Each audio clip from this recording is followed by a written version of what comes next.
So negotiable instrument act 1881. இந்த act வந்து நம்ம இன்னைக்கு பார்க்க போகிறது சாப்டர் 1 and 2 பார்க்க போகிறோம். சாப்டர் 1 and 2 வந்து 1 வந்து ப்ரிலிமினரி, தென் 2 வந்து of notes, bills and sex.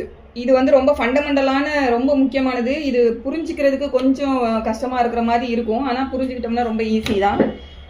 Doubts இருந்ததுன்னா உங்களுக்கு அந்த இடத்துலையே கேளுங்க, நான் முடிஞ்ச வரைக்கும் கிளாரிஃபை பண்ணுறேன்.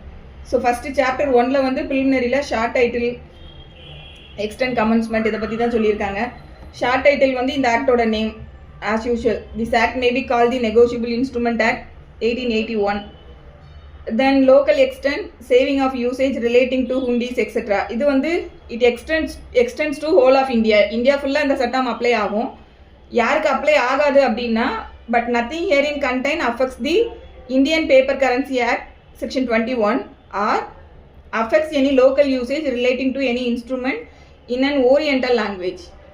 ஸோ இது வந்து இந்த சட்டம் வந்து இந்தியன் பேப்பர் கரன்சி ஆக்டை வந்து அஃபெக்ட் பண்ணாதுன்னு சொல்கிறதோட சேர்த்து வேறு ஏதாவது வந்து யூசேஜ் வந்து வழக்கத்தில் வேறு ஏதாவது வந்து சில விஷயங்களை வந்து மக்கள் பயன்படுத்திக்கிட்டு இருக்காங்க அப்படிங்கும்போது அதில் இருக்கக்கூடிய விஷயங்களை இது பாதிக்காது அப்படின்றது இதில் சொல்கிறாங்க. சப்போஸ் வந்து இந்த ஹுண்டீஸ் அப்படின்னு சொல்றது என்னன்னா, நம்ம வந்து இப்போ இங்க பில் ஆஃப் எக்ஸ்சேஞ்சு, அதுக்கப்புறம் ப்ராமிசரி நோட்லாம் பயன்படுத்துறோம் இல்லையா மேம், இதே மாதிரியான ஒரு சிஸ்டம் நார்த்ல பயன்படுத்துறாங்க இந்த ஹுண்டீஸ்ன்றது. இதே மாதிரியான சிஸ்டம் தான். இப்போ நம்ம எப்படி ஒரு பில் ஆஃப் எக்ஸ்சேஞ்ச் வந்து ஒருத்தங்க கடன் வாங்கணும் அப்படின்னா அதை நான் திருப்பி தரேன் அப்படின்னு சொல்லி ப்ராமிஸ் பண்ணி ஒரு டாக்குமெண்ட்டை வந்து எக்ஸிக்யூட் பண்ணி கொடுக்குறாங்களோ, இதே மாதிரியான ஒரு இது வந்து அந்த பக்கம் இருக்கக்கூடியவங்க, நார்த் சைடில் இருக்கக்கூடியவங்களோட வழக்கத்தில் இருக்கக்கூடியது இந்த ஹுண்டீஸ்ன்றது. ஆமாம், டாக்குமெண்ட் தான். எப்படி நம்ம பில் ஆஃப் எக்ஸ்சேஞ்சு, நம்ம ப்ராமிசரி நோட்டு, செக் இதெல்லாம் சொல்கிறோமோ அதே மாதிரி அது ஒரு document. Okay. So provided that such usages may be excluded by any words in the body of the instrument which indicate an intention that the legal relation of the parties thereto shall be governed by this act. அதாவது first இந்த எக்ஸ்டென்ட்ல என்ன சொல்கிறாங்க அப்படின்னா, local யூசேஜில் இருக்கக்கூடிய மற்ற இது மாதிரியான சிமிலராக, இப்போ நம்ம எப்படி promissory note, bill of exchange இது மாதிரியான விஷயங்கள் லோக்கல் யூசேஜில் வேறு ஏதாவது ஒரு ஃபார்மில் வந்து ஒரு சில டாக்குமெண்ட்ஸை வந்து இந்த மாதிரி நெகோசியேஷனுக்கு பயன்படுத்துகிறாங்க அப்படின்னா அதை பாதிக்காதுன்னு மேலே சொல்கிறாங்க. சப்போஸ் அந்த யூசேஜை பயன்படுத்தக்கூடிய அந்த பீப்புள் வந்து அவங்களும் இந்த ஆக்டுக்கு கீழே இருக்கக்கூடிய ப்ரொவிஷன்ஸுக்கு தன்னை பைண்ட் பண்ணிக்கிடணும் அப்படிங்கிற மாதிரி நினைச்சாங்க அப்படின்னா அதுக்கு எந்த விதமான ப்ரொவிஷனும் இல்லை, அவங்களும் தன்னை வந்து இதில் இந்த ஆக்டுக்கு கீழே பைண்ட் பண்ணிக்கலாம். அப்படின்னா அவங்க அதில் எக்ஸ்பிரஸாக அந்த டாக்குமெண்ட்டில் அவங்க வேர்ட்ஸில் வந்து அதை எக்ஸ்பிரஸ் பண்ணியிருந்தாங்கன்னா அவங்களுக்கும் இந்த ஆக்ட் வந்து அவங்களையும் வந்து அப்ளிகபிள் ஆகும். அதுதான் வந்து இந்த ப்ரொவைடரில் வந்து சொல்கிறாங்க.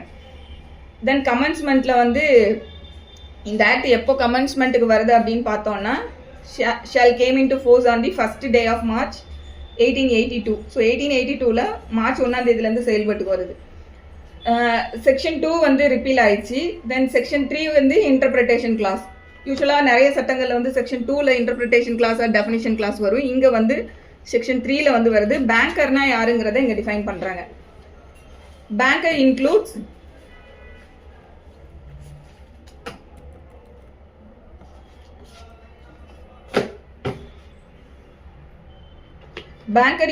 any person acting as a banker and any post office saving bank. So இதில் பேங்கர் அப்படிங்கிற வேர்டு வந்து இவங்கள தான் மீன் பண்ணுது. பேங்கிங் சிஸ்டம்ன்றதுக்கு கீழே அந்த பேங்க்ன்றதுக்கு கீழே யாரெல்லாம் வர்றாங்களோ அவங்களையும் அதோட சேர்த்து போஸ்ட் ஆஃபீஸ் சேவிங் பேங்க்ஸையும் வந்து பேங்கர்ன்றதுல இன்க்ளூட் ஆகும்னு சொல்லியிருக்காங்க. ஸோ இதில் ஒன்றும் பெருசாக இல்லை. இந்த சாப்டர் 2 தான் ரொம்ப முக்கியமானது. இதில் வந்து நோட்ஸ், பில்ஸ் அண்ட் செக்ஸ் இதை வந்து டிஃபைன் பண்ணியிருக்காங்க. இதில் வந்து நம்ம செக்ஷன் 4ல் வந்து ப்ராமிசரி நோட்னா என்ன அப்படிங்கிறத டிஃபைன் பண்ணியிருக்காங்க. செக்ஷன் 5ல் பில் ஆஃப் எக்ஸ்சேஞ்ச், செக்ஷன் 6ல் வந்து செக். இந்த மூணையும் வந்து டிஃபைன் பண்ணக்கூடியது இந்த 4, 5, 6. ப்ராமிசரி நோட்னா என்ன சொல்கிறாங்க அப்படின்னா, promissory note is an instrument in writing not being a bank note or a currency note containing an unconditional undertaking signed by the maker to pay a certain sum of money only to or to the order of a certain person or to the bearer of the instrument. So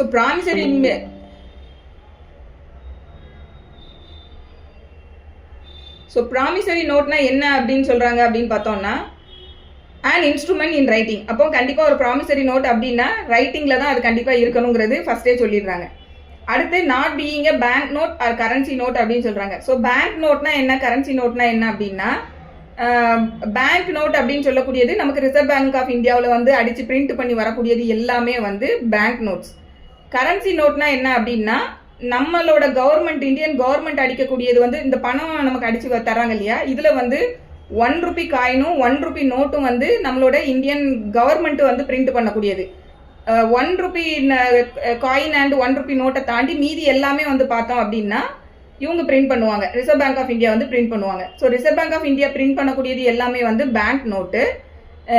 நம்மளோட government print பண்ணக்கூடியது, அதாவது finance டிபார்ட்மெண்ட்டுக்கு கீழே print ஆகக்கூடியது அந்த 1 Ruby. So இந்த இது வந்து currency note. So இந்த ரெண்டுமே வந்து இந்த ப்ராமிசரி நோட்டுன்றதுக்கு கீழே வராது அப்படின்னு சொல்கிறாங்க.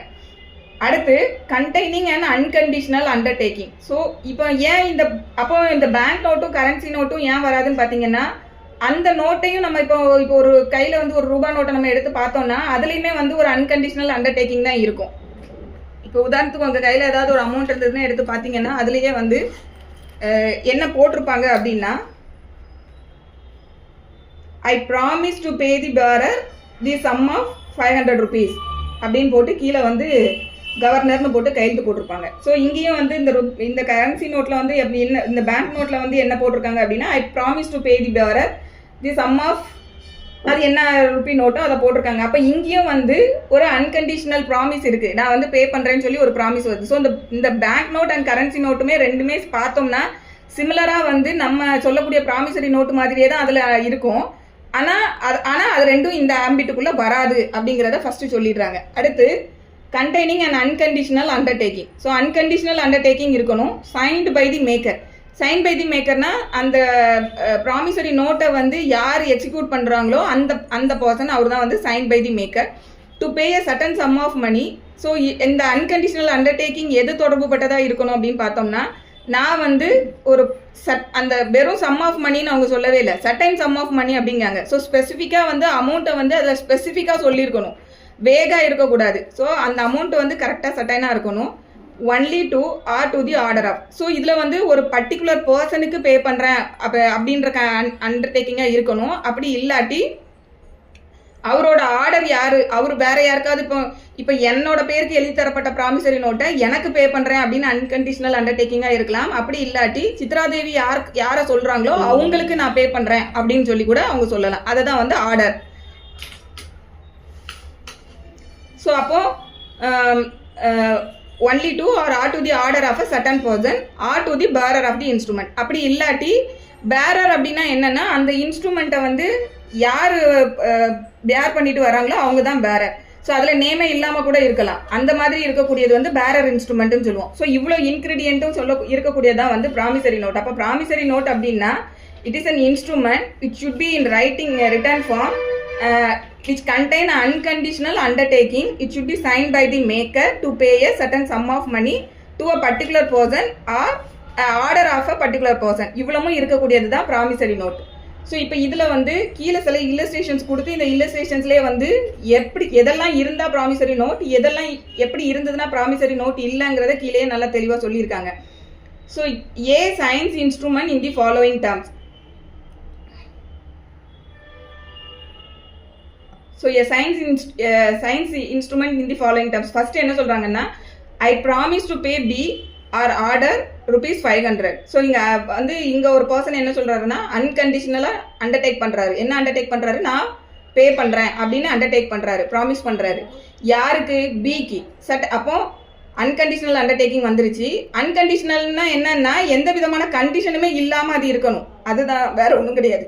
ஸோ அப்போ அன்கண்டிஷனல் அண்டர்டேக்கிங் வந்துருச்சு. சர்டன் பர்சனுக்குன்றத மேலே சொல்கிறாங்க, இங்கே பின்றதை ஸ்பெசிஃபை பண்ணிட்டாங்க, பிக்குன்னு சொல்லிட்டு. அமௌண்ட்டும் வந்து சர்டனாக இருக்கணும்னு மேலே சொல்லியிருக்காங்க. ஸோ ₹500 அப்படிங்கிறத சொல்லிட்டாங்க. அப்போ it is a promissory note. Then அடுத்து, I acknowledges myself to be indebted to be in ₹1000 to be paid on demand for value receive. So second இதில் என்ன சொல்கிறாங்க அப்படின்னா, நான் வந்து ₹1000 வந்து யாருக்கு, பிக்கு வந்து கொடுக்குறேன். அவர்கிட்ட வாங்கியிருந்த அந்த கடனை அவர்கிட்ட இருந்து ஏற்கனவே ரிசீவ் பண்ண அந்த வேல்யூக்கு நான் ₹1000 கொடுக்கறதுக்கு நான் என்ன வந்து அக்னாலேஜ் பண்ணிக்கிறேன், திருப்பி கொடுக்குறேன்னு சொல்லி இதில் சொல்கிறாரு. அப்போ இதுவும் வந்து அன்கண்டிஷனலாக அண்டர்டேக்கிங் இருக்குது, அமௌண்ட்டும் கரெக்டாக இருக்கு சொல்கிறாரு, பர்சனையும் வந்து ஸ்பெசிஃபிக்காக சொல்லியிருக்காங்க. இதுவும் வந்து நமக்கு ப்ராமிசரி நோட்டுன்றதுல வரும். சியில் மிஸ்டர் பி IOU ₹1000 அப்படின்னு இருக்கு. ஸோ இந்த IOUன்றது வந்து என்ன சொல்கிறாங்கன்னு தெரியல. பட் இதில் வந்து அந்த அன்கண்டிஷனல் அண்டர்டேக்கிங்கிறது இதில் வந்து வருதா அப்படின்னு பார்த்தோம்னா, ஐ அண்டர்டேக் இல்லைன்னா ஐ ப்ராமிஸ் அப்படிங்கிறதெல்லாம் வருதான்னு பார்த்தோம்னா இதில் எதுவுமே அந்த மாதிரி வரல. இது வந்து ப்ராமிசரி நோட்டுன்றதுக்கு கீழே வராது. அடுத்து I promise to pay ₹500 and all other sums which shall be due to him அப்படிங்காங்க. ஸோ இங்கே வந்து அன்கண்டிஷனல் ப்ராமிஸ் இருக்குது, அமௌண்ட் இருக்குது. ஆனால் அந்த அமௌண்ட் வந்து சட்டனாக இருக்கா அப்படின்னு பார்த்தோம்னா இல்லை. அதாவது ₹500 மற்றும் வேறு அதனோட இருக்கக்கூடிய மற்ற சில தொகைகளையும் சேர்த்து அப்படின்னு சொல்கிறாரு. இந்த மாதிரி இருக்கவே கூடாது ப்ராமிசரி நோட்டு. ஸோ ப்ராமிசரி நோட்டுன்னா நான் அண்டர்டேக் பண்ணுறேன், நான் ப்ராமிஸ் பண்ணுறேன், அதுக்கப்புறம் இந்த அமௌண்ட்டுக்கு இந்த பர்சனுக்கு தெளிவாக இருக்கணும். நான் இது கூட வேறு சில அமௌண்ட் இப்படிலாம் சொல்லவே கூடாது. அப்படி சொல்லியிருந்தாங்கன்னா அது ப்ராமிசரி நோட் கிடையாது. அடுத்து I promise to pay B ₹500 first deducting thereout any money which he may owe me. So இதில் வந்து நான் ₹500 பே பண்ணுறேன் பிக்கு. அதில் அவர் எனக்கு தர வேண்டிய பணத்தில் அவர் எனக்கு ஏதோ தர வேண்டியது இருக்கு, அதுல இருந்து நான் அதை டிடக்ட் பண்ணிக்கிட்டு அதுக்கப்புறமா ஒரு ₹500 பே பண்றேன் அப்படின்றாங்க. ஸோ இந்த மாதிரிலாம் டேர்ம்ஸ் அதுல இருக்கவே கூடாது. நான் முதல்ல சொன்ன மாதிரி இந்த மாதிரியான அன்னெசரியான விஷயங்கள், ஒரு சம்ல இருந்து நான் கழிச்சிட்டு தரேன் இல்லை எக்ஸ்ட்ரா சில சம்ஸ் தரேன்ற மாதிரி சர்டனிட்டி இல்லாம இருக்கக்கூடாது. அப்ப இதுவும் வந்து ப்ராமிசரி நோட்டுன்றதுல வராது. அடுத்து I promise to pay D ₹500 7 days after my marriage with C. So இது வந்து அன்கண்டிஷனல் அண்டர்டேக்கிங்கான்னு பார்த்தோம்னா இங்கே வந்து ஒரு கண்டிஷன் வருது. என்ன கண்டிஷன் அப்படின்னு பார்த்தோம்னா, எனக்கு வந்து சி கூட மேரேஜ் ஆனதுலேருந்து 7 days கழிச்சு நான் வந்து ₹500 பிக்கு வந்து நான் பே பண்ணுறேன் அப்படின்னு சொல்லி ஒரு அண்டர்டேக் பண்ணுறாரு. ஸோ இந்த கண்டிஷனை நம்ம பார்த்தோம் அப்படின்னா இது வந்து சர்டனிட்டி இல்லாத ஒரு விஷயம். ஏன் அப்படின்னா இவர் வந்து சியை மேரேஜ் பண்ணுவாரா பண்ண மாட்டாரான்றதெல்லாம் நமக்கு தெரியவே தெரியாது. அந்த மேரேஜ் நடக்கிறதுக்கு முன்னாடி யாரோ ஒருத்தங்க இறந்து கூட போகலாம், நடக்க முடியாத ஸ்டேஜுக்கு கூட போகலாம். ஸோ இது வந்து அன்சர்டனாக இருக்குது. ஸோ இந்த மாதிரியான அன்சர்டனான டேர்ம்ஸ் எல்லாம் போட்டு ஒரு ப்ராமிசரி நோட் இருக்குது அப்படின்ற பட்சத்தில் அதுவும் வந்து ப்ராமிசரி நோட்டுன்றதுக்கு கீழே வராது. அடுத்து I promise to pay B ₹500 on D's death provided D leaves me enough to pay that sum. So இங்கே என்ன ப்ராமிஸ் பண்ணுறாங்கன்னா நான் ₹500 பே பண்ணுறேன் பிக்கு. எப்போ அப்படின்னா டி இறந்ததுக்கப்புறம். அதுவும் என்ன கண்டிஷன் அப்படின்னா டி வந்து இதை வந்து பே பண்ணுறதுக்கு எனக்கு ஏதாவது அந்த பணத்தை விட்டுட்டு போயிருந்தாருன்னா நான் பே பண்ணுறேன். ஸோ இந்த மாதிரியான கண்டிஷன்ஸ்லாம் இருந்ததுன்ற பட்சத்தில் அது வந்து ப்ராமிசரி நோட்டுன்றதுக்கு கீழே வரவே வராது. ஏன்னா அவர் வந்து பணத்தை விட்டுட்டு போவாராங்கிறது தெரியாது. ஸோ இந்த மாதிரியான கண்டிஷன்ஸ்லாம் அதில் இருக்கக்கூடாது. ஸோ இது வந்து இல்லஸ்ட்ரேஷனில் கொடுத்துருக்காங்க இல்லையா. இப்போ இந்த இல்லஸ்ட்ரேஷனில் last illustration I promise to pay B ₹500 and to deliver him my black horse on 1st January next. இந்த மாதிரி பணத்து கூட நான் வேற ஏதாவது ஒரு பொருளையும் சேர்த்து தரேன் அப்படிங்கிற மாதிரியான டேர்ம்ஸ் இருந்ததுன்னா அதுவும் ப்ராமிசரி நோட்டுக்குள்ள வராது. ஏன்னா அது வந்து டெஃபினிஷனுக்குள்ள வரல. ஏன்னா நம்ம மேலே பார்த்த டெஃபினிஷனை தாண்டி இருக்குதெல்லாம். ஸோ இப்போ இங்கே கீழே சொல்றாங்க the instrument respectively marked A and B are promissory notes. The instruments respectively marked C, D, E, F, G and H are not promissory note. So நம்ம இப்போ அதுதான் மேலே பார்த்த இல்லஸ்ட்ரேஷன்ஸ். அதில் ஏன் அதெல்லாம் வராதுங்கிறத நான் சொல்லிட்டேன். ஸோ ப்ராமிசரி நோட் அப்படிங்கும்போது நம்மக்கிட்ட ஒரு கேஸில் வந்து ஒரு பார்ட்டி ப்ராமிசரி நோட்டை கையில் கொண்டு வந்து கொடுக்காங்க. அப்படிங்கும்போது நம்ம இந்த டெஃபினேஷனுக்குள்ளே முதல்ல இந்த நம்ம கையில் கொடுத்துருக்க டாக்குமெண்ட் கவர் ஆகுதா அப்படிங்கிறத பார்க்கணும். இந்த இல்லஸ்ட்ரேஷனில் சொல்லியிருக்கக்குள்ளே இருக்கிற மாதிரி இருக்கான்றதை பார்க்கணும். இது மாதிரியான கண்டிஷன்ஸ் இருக்குது, இல்லை அமௌண்ட் சட்டானா இல்லை பேமெண்ட் யாருக்கு பண்ணணுமோ அந்த பேய் வந்து ஸ்பெசிஃபிக் பர்சனாக சட்டைன் பர்சனாக இல்லை அப்படின்ற பட்சத்தில் அந்த ப்ராமிசரி நோட்டையே வந்து நம்ம சேலஞ்ச் பண்ண முடியும் அந்த கேஸில். ஸோ இது வந்து அப்போ அந்த கேஸே வந்து அதோட ஃபவுண்டேஷனே டெமாலிஷ் ஆகும். இது வந்து செக்ஷன் 4ல் ப்ராமிசரி நோட். அடுத்து section 5 bill of exchange. A bill of exchange is an instrument in writing containing an unconditional order signed by the maker directing a certain person to pay a certain sum of money only to or to the order of a certain person or to the bearer of the instrument. So promissory நோட்டில் வந்து ஒரு person வந்து நான் வந்து பே பண்ணுறேன்னு சொல்லி அன்கண்டிஷனலாக undertake பண்ணுறாரு. Bill of எக்ஸ்சேஞ்சில் என்ன பண்ணுறாங்க அப்படின்னா ஒருத்தர் வந்து இன்னொருத்தரை பணத்தை பே பண்ண சொல்லி ஆர்டர் போடுறாரு. ஸோ இது வந்து அன்கண்டிஷனல் ஆர்டர். இதுதான் இந்த ரெண்டுக்கும் இருக்கக்கூடிய டிஃப்ரென்ஸு. ஸோ பில் ஆஃப் எக்ஸ்சேஞ்சை பொறுத்த வரைக்கும் it is an unconditional order. இதுவுமே வந்து கண்டிப்பா எப்படி இருக்கணும் அப்படின்னா ரைட்டிங்ல தான் இருக்கணும். அதுக்கப்புறமா வந்து இதுல வந்து அந்த மேக்கர் ஆஃப் தி பில் வந்து கண்டிப்பா சைன் பண்ணியிருக்கணும். Sign by the maker directing a certain person. இங்க வந்து டைரக்ஷன் என்னன்னா directing a certain person to pay a sum of money. ஒரு பர்டிகுலர் பர்சனை வந்து இவர் டைரக்ட் பண்றாரு, பணத்தை பே பண்ணு அப்படின்னு சொல்லிட்டு அந்த அமௌண்ட் வந்து சட்டனான அமௌண்டா இருக்கணும். அதே போல யாருக்கு பே பண்ணணும்ன்றதையும் அந்த பர்சனையும் சட்டன் பர்சனா கரெக்டா அந்த ஸ்பெசிஃபை பண்ணி சொல்லியிருக்கணும். அப்படி இல்லாட்டி இந்த பில்லை வந்து எடுத்துட்டு வரக்கூடிய பேரருக்கு வந்து பே பண்ணுங்க அப்படிங்கிற மாதிரி இருக்கணும். அப்படி இல்லாட்டி அதுல ஒரு பர்சனோட நேமை வந்து ஸ்பெசிஃபை பண்ணியிருக்காருல, இந்த நபருக்கு வந்து பே பண்ணுங்கன்னு, அந்த நபர் யாருக்கு பே பண்ண சொல்லி ஆர்டர் பண்றாரோ அந்த நபருக்கு பே பண்ணுங்க. ஸோ இந்த மாதிரி 3 விதத்துல ஏதோ ஒரு ஆளுக்கு வந்து பே பண்ணுங்கன்ற மாதிரி இருக்கணும். அதுதான் வந்து bill of exchange. So pay certain money only to or to the order of a certain person or to the bearer of the instrument. So இப்போ வந்து இப்போ இந்த பில்லு வந்து எப்போ நம்ம வந்து பயன்படுத்துவோம் அப்படின்னு பார்த்தோம்னா, இப்போ நம்ம ஏதாவது வந்து பொருள் வந்து டெலிவரி பண்ணுறோம் யாருக்காவது அப்படின்ற பட்சத்தில் அந்த பொருளை வந்து நம்ம டெலிவர் பண்ணும்போது அவங்க இமீடியட்டாக நமக்கு பே பண்ணலை அப்படின்னும் போது இந்த செல்லர் இருக்காரு இல்லையா, செல்லர் வந்து இந்த பில்லை வந்து மேக் பண்ணுவார். இந்த மாதிரி நான் பொருள் கொடுத்துருக்கேன், பணத்தை தரல, ஸோ இவர் வந்து டைரக்ட் பண்ணுவார், இவ்வளோ நாளைக்குள்ள எனக்கு இந்த பணத்தை நீ பே பண்ணணும்னு சொல்லி டைரக்ஷனாக இருக்கும். ஆர்டர் டு பே அப்படிங்கிற மாதிரி இருக்கும். அது வந்து எனக்கு பே பண்ணுங்கன்னு சொன்ன மாதிரியும் இருக்கலாம். அப்படி இல்லாட்டி இவர் வந்து இன்னொரு பர்சனை மென்ஷன் பண்ணி எனக்கு பதிலாக இவங்க கிட்ட அந்த பர்டிகுலர் பர்சனை, ஏன்னா என்னோட ஆர்டர் படியும் யாருக்கும் பே பண்ணலாம். அப்போ அந்த மாதிரியும் வந்து இன்னொருத்தங்களை பேரை சொல்லி அவங்களுக்கு பே பண்ணுங்கன்னு சொல்லலாம். அப்படி இல்லாட்டி இந்த இன்ஸ்ட்ருமெண்ட்டை பேர் பண்ணிட்டு வர்றவங்க யார் கொண்டு வராங்களோ அவங்களுக்கு வந்து பே பண்ணுங்க அப்படின்னு சொல்லலாம். ஸோ இந்த மாதிரியான கண்டிஷன், இந்த மாதிரியான சூழ்நிலைகளில் பயன்படுத்தக்கூடிய ஒரு பில்லு தான் இந்த பில் ஆஃப் எக்ஸ்சேஞ்ச். ஸோ அடுத்து என்ன சொல்றாங்க அப்படின்னா, a promise or order to pay is not conditional within the meaning of this section and section.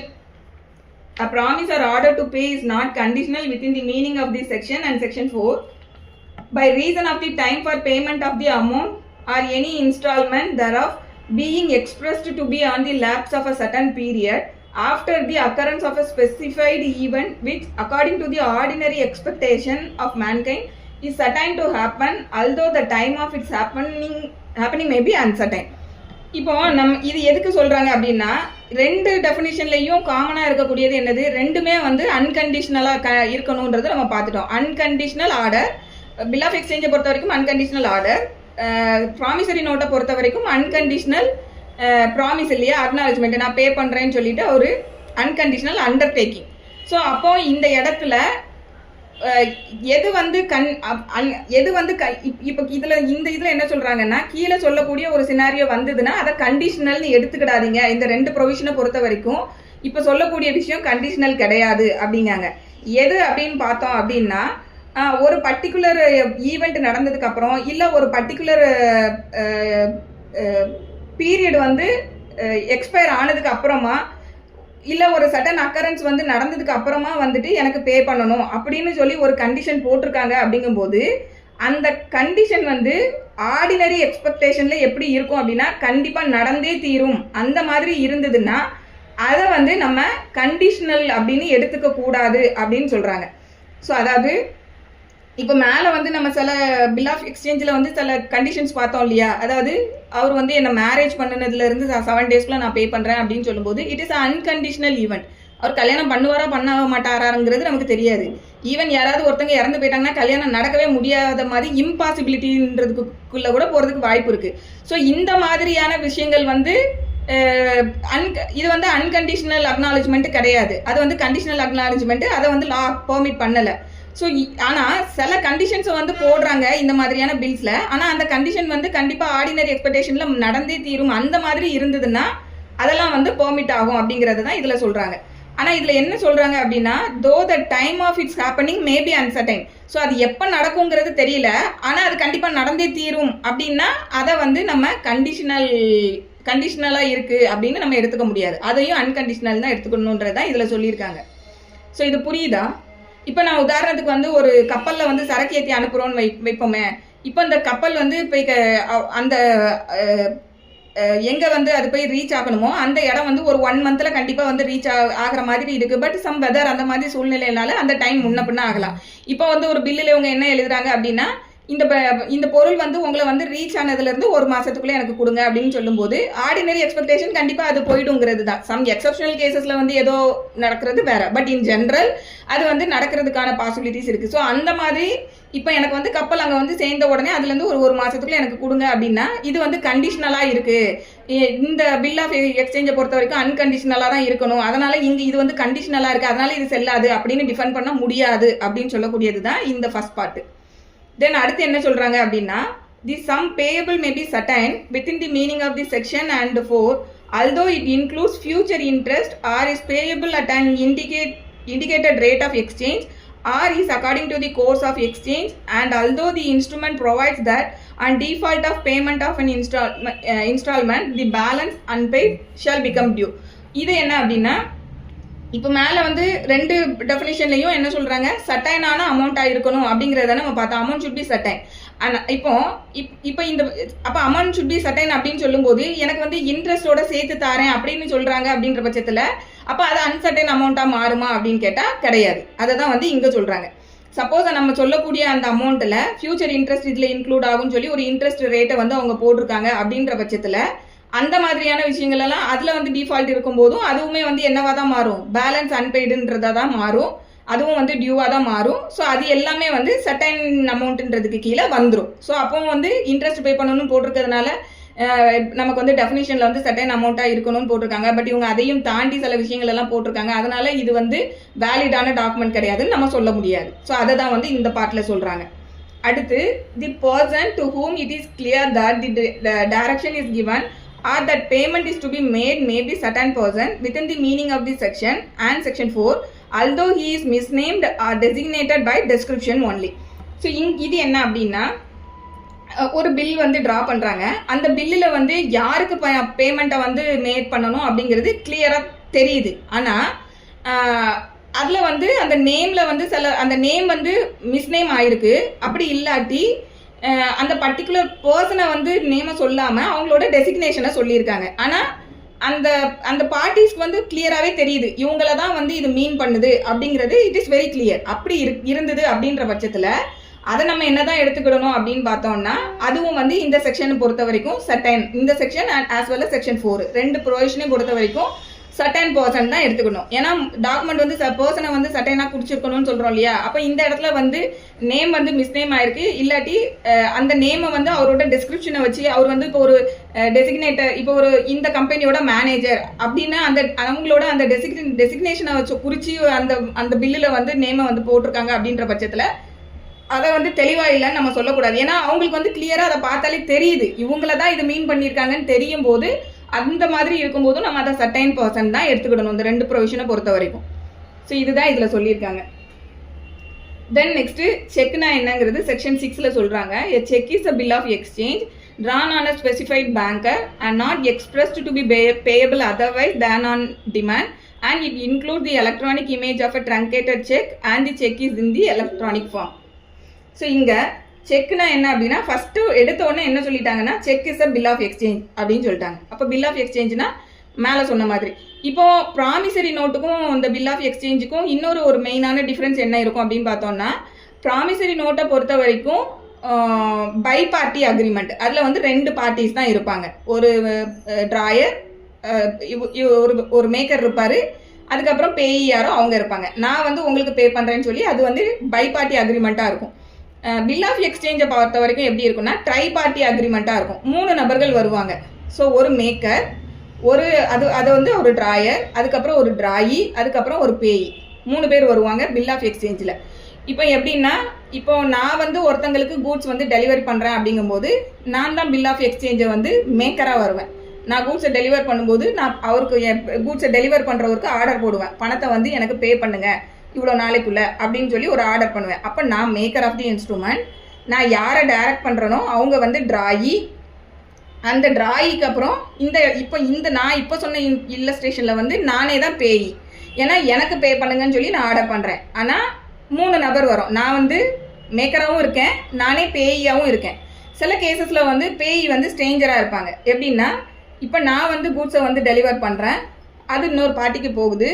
So அந்த பர்ச்சேஸரை வந்து நான் என்ன டைரக்ட் பண்ணுறேன் அப்படின்னா, ஆன் பிகாஃப் of me I notify some other person to receive the money. பேயின்ற கெப்பாசிட்டியில் நான் வேற ஒருத்தரை மீன் பண்ணுறேன். நான் வந்து பணத்தை ஒன்றை வந்து கொடுக்க சொல்லி ஆர்டர் போடுறேன். யாருக்குன்னா சம் எக்ஸ்ன்னு வச்சுக்கிடுவோம். அப்போ இந்த இடத்துல நான் வந்து மேக்கர் ஆஃப் தி பில், அந்த ஆப்போசிட் என்கிட்ட இருந்து கூட்ஸ் ரிசீவ் பண்ணுறாங்க இல்லையா, அவங்க வந்து டிராயி, இந்த நான் ஒருத்தங்களுக்கு பே பண்ண சொல்கிறேன் இல்லையா, அவங்க வந்து பேயி. ஸோ இந்த பில் ஆஃப் எக்ஸ்சேஞ்சில் 3 நபர்கள் வருவாங்க. இந்த 3 நபர்களில் வந்து சில டைமில் வந்து ஒரு ஆளே 2 பொசிஷனில் இருக்கலாம், சில நேரம் 3 பேரும் தனித்தனியாகவும் இருக்கலாம். பட் ப்ராமிசரி நோட்டை பொறுத்த வரைக்கும் 2 பேர் தான் வருவாங்க. ஸோ இது வந்து இந்த 2க்கும் இருக்கக்கூடிய main difference.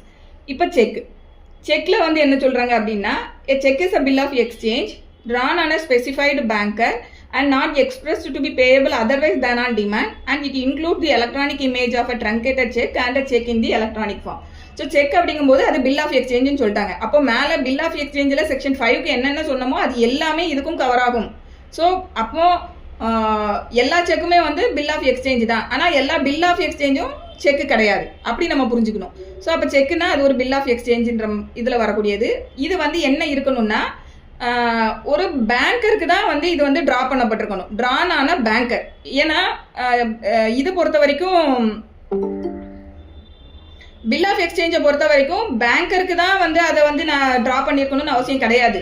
Bill of exchange வந்து ஈவன் பேங்கருக்கு கூட ட்ரா பண்ணலாம், தப்பு கிடையாது. ஆனால் செக்கை பொறுத்த வரைக்கும் பேங்கர் மேலே தான் நம்ம வந்து அதை வந்து ட்ரா பண்ண முடியும், பேங்கரை தான் டைரக்ட் பண்ண முடியும். ஸோ அதை தான் சொல்கிறாங்க, cheque is a bill of exchange drawn on specified banker and not expressed to be payable otherwise than on demand. So check பொறுத்த வரைக்கும் எப்போ வந்து அதை வந்து பே பண்ண முடியும் அப்படின்னா, டிமாண்ட் வரும்போது தான் வந்து அவங்க பே பண்ணுவாங்க. இப்போ நம்ம வந்து ஒரு செக் வந்து எழுதி கொடுக்கோம் அப்படிங்கும்போது செக்கை கொடுத்துட்டாங்கன்னு சொல்லிட்டு பேங்கே வந்து கண்டுபிடிச்சிலாம் பணம் பே பண்ண மாட்டாங்க இல்லையா. டிமாண்ட் எப்போ, டிமாண்டுன்றது எப்போ இவர் கொண்டு போய் செக்கை ப்ரெசென்ட் பண்ணும்போது தான் அவங்க பே பண்ண முடியும். ஸோ அதை தான் வந்து payable otherwise than on demand. So demand பண்ணும்போது தான் அவங்க வந்து அதை பே பண்ண முடியும். Expressed to be payable otherwise than demand and it includes the electronic image of a truncated cheque. So இந்த செக்குன்றதுக்குள்ளே வேற என்னெல்லாம் இன்க்ளூட் ஆகும்னா, இந்த எலக்ட்ரானிக் இமேஜ் ஆஃப் ட்ரங்கேட்டட் செக்குங்கிறது இதுக்குள்ளே வரும். அதே போல் எலக்ட்ரானிக் ஃபார்மில் இருக்கக்கூடிய செக்கும் இன்க்ளூட் ஆகும் அப்படின்னு சொல்லக்கூடியது தான் இந்த செக்ஷன் 6.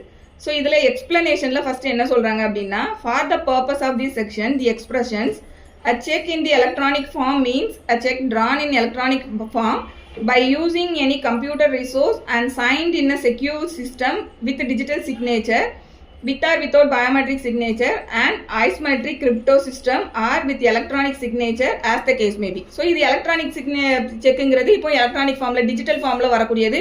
அதில் வந்து அவங்க டிஜிட்டல் சிக்னேச்சர் பண்ணியிருந்திருக்கலாம், இல்லைனா electronic signature பண்ணியிருந்திருக்கலாம்.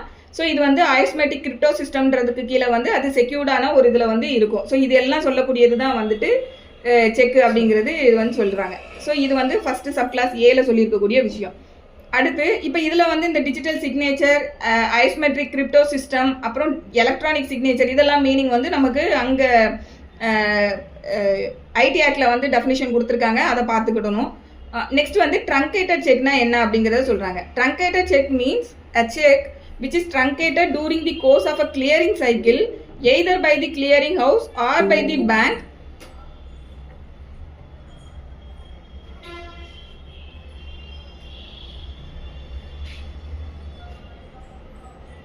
so either by the clearing house or by the bank, whether paying or receiving payment immediately on generating on an electronic image for transmission, substituting the further physical movement of the check in writing.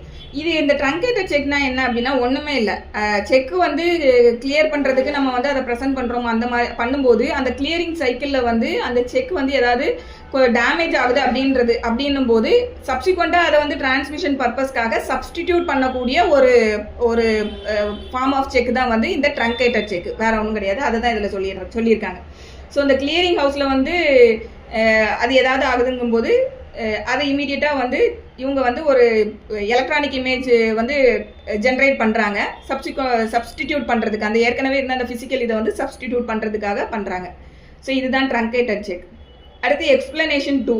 For the purpose of the section the expression clearing house means the clearing house managed by the Reserve Bank of India or a clearing house recognized as such by the Reserve Bank of India. So clearing ஹவுஸில் வந்து அந்த check ஏதாவது ஒன்று ஆகுதுங்கும் போது truncate ஆச்சுன்னா அதுக்காக தானே இன்னொரு வந்து சப்ஸ்டியூட்டட் ஃபார்மில் வந்து ட்ரங்கேட்டட் செக்னு இருக்காங்க. ஸோ இந்த கிளியரிங் ஹவுஸ்னா என்னங்கிறத இதில் சொல்கிறாங்க. ஸோ கிளியரிங் ஹவுஸ்னா வேற ஒன்றும் கிடையாது, ரிசர்வ் பேங்கே வந்து கிளியரிங் ஹவுஸ்ன்னு சொல்லி எதை மேனேஜ் பண்ணுறாங்களோ அது. அப்படி இல்லாட்டி ரிசர்வ் பேங்க் வேற எதையாவது கிளியரிங் ஹவுஸ்ன்னு சொல்லி அவங்க ரெகனைஸ் பண்ணியிருக்காங்க அப்படின்னா அதுதான் கிளியரிங் ஹவுஸ். அடுத்து எக்ஸ்பிளனேஷன் 3ல for the purpose of the section the expression asymmetric crypto system computer resource digital signature electronic form and electronic signature shall have the same meaning respectively assigned to them in the Information Technology Act 2000. So இது வந்து அந்த ஆக்டில் கொடுத்துருக்க டெஃபினிஷனை பார்த்துக்கோங்கன்னு சொல்லியிருக்காங்க. அடுத்து section 7 drawer ட்ராயி.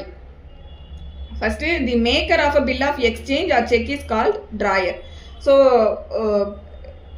Check வந்து நம்ம செக் நம்ம டெய்லி யூசேஜில் பார்க்கக்கூடியது செக் அதிகமாக பார்க்கறதுனால யார் வந்து அந்த செக்கை வந்து எழுதுறாங்களோ அவங்க தான் வந்து ட்ராயர். அதே போல் பில் ஆஃப் எக்ஸ்சேஞ்சை பொறுத்த வரைக்கும் அந்த பில் ஆஃப் எக்ஸ்சேஞ்ச் வந்து அந்த மேக்கர் இருக்கார் இல்லையா, ஆர்டர் பண்ணுறாரு இல்லையா பணத்தை பே பண்ணுங்கன்னு அவரு. ஸோ இவங்க தான் வந்து ட்ராயர் அப்படிங்கிறத ஃபஸ்ட்டு சொல்கிறாங்க. அடுத்து the person that by directed to pay is called the ட்ராயி.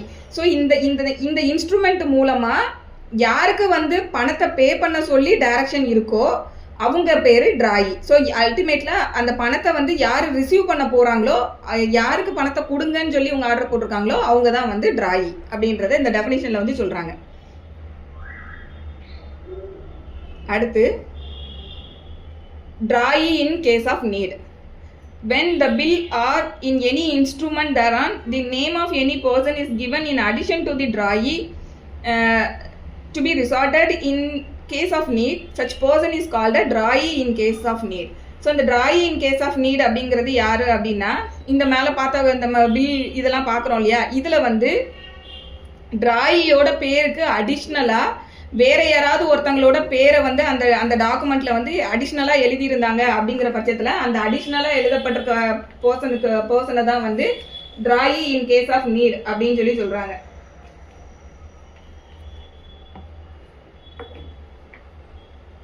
ஒரு செக்கை ஒருத்தர் தானே நான் கொடுக்க முடியும், 2 பேருக்கு போட முடியாதுல்ல. இப்போ ஒரு பில் ஆஃப் எக்ஸ்சேஞ்ச் வந்து எழுதுறாங்கன்னு வச்சுக்கிடுவோமே, பில் ஆஃப் எக்ஸ்சேஞ்சில் வந்து ஒரு ஆர்டர் இருக்கும் இல்லையா பே பண்ணுங்கன்னு சொல்லிட்டு. இப்போ அந்த பே பண்ணுங்கன்னு சொல்லக்கூடியது ட்ராயி, கரெக்டா? அந்த பேமெண்ட்டை மேக் பண்ண போற பர்சன் வந்து ட்ராயி. இப்போ இந்த பர்சனோட இந்த ட்ராயியோட நேம் கூட அடிஷ்னலாக இன்னொரு பர்சனையும் எழுதி கூட இந்த டாக்குமெண்ட்ஸை கிரியேட் பண்ணலாம். அந்த மாதிரி அடிஷ்னலாக ஒரு பேரை வந்து நம்ம எழுதியிருக்கோம் அப்படிங்கும்போது இந்த ட்ராயி ஒரிஜினல் ட்ராயி இருக்காரு இல்லையா, அவர் வந்து சப்போஸ் வந்து ப்ரொட்டஸ்ட் பண்ணுறாருன்னு வச்சுக்கிட்டோம், நான் பே பண்ண முடியாது இல்லை நான் ஹானர் பண்ண மாட்டேன் அந்த மாதிரிலாம் சொல்கிறாங்கன்னு வச்சுக்கோங்களேன், இந்த அடிஷ்னலாக ஒருத்தரோட நேம் அதில் மென்ஷன் பண்ணியிருக்காங்க இல்லையா, அவங்க கிட்ட போயிட்டு இவங்க அப்ரோச் பண்ணலாம்.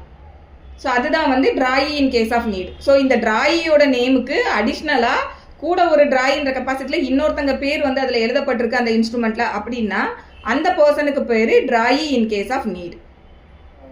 ஓகேவா மேம்? ஓகே. நெக்ஸ்ட் வந்து அக்செப்டார். ஆஃப்டர் தி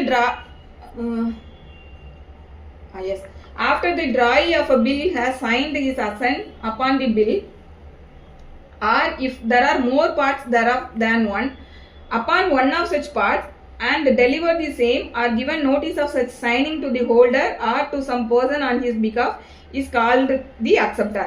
அக்செப்டார்னா வேற ஒண்ணுமே இல்லை. இப்போ வந்து டிராயி கிட்ட வந்து இந்த ஃபர்ஸ்ட் டிராயர் வந்து டாக்குமெண்ட்டை வந்து மேக் பண்றாரு. அவர் பண்ணினதுக்கு அப்புறம் டிராயி கிட்ட இப்போ அந்த பேப்பர் போகுது இல்லையா, அந்த பில் போகுது. இப்போ இந்த டிராயி என்ன பண்றாரு அப்படின்னா அவரோட கன்சென்ட்டை வந்து அதுல எழுதுறாரு. அவரோட கன்சென்ட்டை எழுதிட்டு அந்த பில்லை கொடுக்குறாரு இல்லையா, அதுதான் வந்து அக்செப்டார் அப்படின்னு சொல்றாங்க. ஸோ டிராயி வந்து எப்போ வந்து அவரோட அசென்ட்டை வந்து சைன் பண்றாரோ அந்த பில்லுல அப்போ வந்து அந்த அந்த இடத்துல ஒரு அக்செப்டாரா மாறுறாரு. சப்போஸ் மோர் தேன் 1 பார்ட்ஸ் இருக்கு அப்படின்ற பட்சத்துல ஏதாவது 1 ஆஃப் தி பார்ட்ல வந்து அவர் சைன் பண்ணி கொடுப்பாரு. அப்படி இல்லாட்டி இன்னொரு மெத்தட் என்னன்னா, நான் வந்து சைன் பண்ணியிருக்கேன் அப்படிங்கிறத அந்த டாக்குமெண்ட்ல வந்து அவர் சைன் பண்ணாம அடிஷ்னலா ஒரு ஷீட்ல வந்து அவர் வந்து அதை அக்செப்ட் பண்ணி அக்னாலேஜ் பண்ணி கொடுக்கலாம். அந்த மெத்தட்லையும் அவர் கொடுக்கலாம். ஸோ இப்படி எதாவது ஒரு மெத்தடில் அவர் வந்து அதை அசைன் பண்ணி கொடுத்துட்டாரு அப்படின்னா அதுக்கு அப்போ அந்த இடத்துல அவருக்கு பேர் என்னன்னா அக்செப்டார் அப்படின்னு சொல்லி சொல்றாங்க. வேற ஒண்ணுமே கிடையாது. ஓகேவா மேடம் இது பில் ஆஃப் எக்ஸ்சேஞ்ச் மாத்திரம் தான் செல்லுபடி ஆகுமா? புரியல. பில் ஆஃப் எக்ஸ்சேஞ்ச் அதுக்கு மாத்திரம் தான் அப்ளிகபிள் ஆகுமா? எந்த இது கேக்குறீங்க? ஆர்டர் அக்செப்டார் அப்படிங்கிற அந்த இது செக்குக்கும் வருமா, வெறும் பில் ஆஃப் எக்ஸ்சேஞ்ச் மாத்திரம் வருமான்னு கேக்குறேன். இங்க வந்து after the drawer of a bill has signed his assent upon the bill ன்னு சொல்லி ஸ்பெசிஃபிக்காவே அவங்கள தான் சொல்லியிருக்காங்க. ஏதா பில் ஆஃப் எக்ஸ்சேஞ்ச்? ஆமா. ஓகே ஓகேவா? ஸோ இதை வந்து சைன் பண்ணி அவர்கிட்ட ஹோல்டராக எடுத்துகிட்டு வர்றவர்கிட்ட அவர் கொடுத்தாலும் சரி, இல்லை ஆன் பிகாஃப் ஆஃப் ஹோல்டர் வேற யார்கிட்டயாவது வந்து ஆத்தரைஸ்டு பர்சன் இருக்காங்கன்னா அவங்க கிட்ட கொடுத்துருந்தாங்கனாலும் சரி, அவர் அக்செப்ட் பண்ணிட்டாருங்கும் போது அது அக்செப்டார். அதாவது ஏன் வந்து இங்கே பில்லை மட்டும் சொல்கிறாங்க அப்படின்னா, நீங்கள் ப்ராமிசரி நோட்டை எடுத்துக்கோங்களேன், அங்கே வந்து அக்செப்ட்ன்ற ஒரு கான்செப்டே வராது. ஏன்னா யார் கடன் பட்டிருக்காங்களோ அவரே டைரக்டாகவே அக்னாலேஜ் பண்ணுறாரு, நான் கடன் பட்டிருக்கேன் நானே திருப்பி கொடுக்கேன்னு அவரே அக்னாலேஜ் பண்ணுறாரு. அது ஸோ அங்கே வந்து அக்செப்ட்ன்ற கான்செப்டே வராது. இங்கே பில் ஆஃப் எக்ஸ்சேஞ்சை எடுத்துக்கிட்டோம்னா, நான் வந்து ஒருத்தங்களை டைரக்ட் பண்ணுறேன், நீ எனக்கு பே பண்ணுன்னு சொல்கிறேன், அப்போ அந்த ஆர்டர் போடுறேன். ஆர்டர் போடும்போது அந்த நான் ஆர்டர் போடக்கூடிய அந்த பர்சன் இருக்கார் இல்லையா, டிராயி, அந்த டிராயிக்கு வந்து ஒன்று அவர் அதை அக்செப்டும் பண்ணலாம், இல்லை நான் பே பண்ண மாட்டேன்னு ரெஃப்யூஸ் பண்ணலாம், இல்லை ப்ரொடெஸ்ட் பண்ணலாம், இல்லை ஹானர் பண்ண மாட்டேன்னு சொல்லலாம், என்ன வேணால் அவர் பண்ணலாம். ஸோ பில்லில் தான் வந்து இந்த முதல்ல அக்செப்டன்ஸ்ன்ற இதுவே கான்செப்டே வருது, அதில் வரவே வராது. நான் சொல்கிற டிஃப்ரென்ஸ் புரியும்னு நினைக்கிறேன். அந்த செக்ல வராது, அதுல சொல்லவும் முடியாது. ஆமா, இது நம்ம ப்ராமிசரி நோட்ல சொல்லவே முடியாது. ஏன்னா ப்ராமிசரி நோட்ல அந்த டெட்டாரே தான் அக்னாலேஜ் பண்ற, நான் தாரேன்னு சொல்லும் போது அதுல அக்செப்ட் பண்றதுக்கு என்ன இருக்கு? யாரு டெட்டாரோ அவரே தான் அவரே அக்செப்ட் பண்ணிட்டு தானே வராரு. ஸோ அதனால இந்த இடத்துல தான் இந்த கான்செப்ட் வரும். ஸோ நெக்ஸ்ட் வந்து acceptor for honour. Acceptor for honour பொறுத்த வரைக்கும் when a bill of exchange has been noted or protested for non-acceptance or for better security and any person accepts its supra protest for honor of the drawer or of any other of the endorser, such person is called an acceptor for honor. இந்த அக்செப்டார்னு சொல்லும்போது drawee வந்து நம்ம கொடுத்த இந்த மேக்கரோட பில்லை வந்து drawee accept பண்ணுறாருன்ற பட்சத்தில் அவர் அதை அக்னாலேஜ் பண்ணுறாரு, சைன் பண்ணுறாருன்ற பட்சத்தில் அக்செப்டாராக வராரு.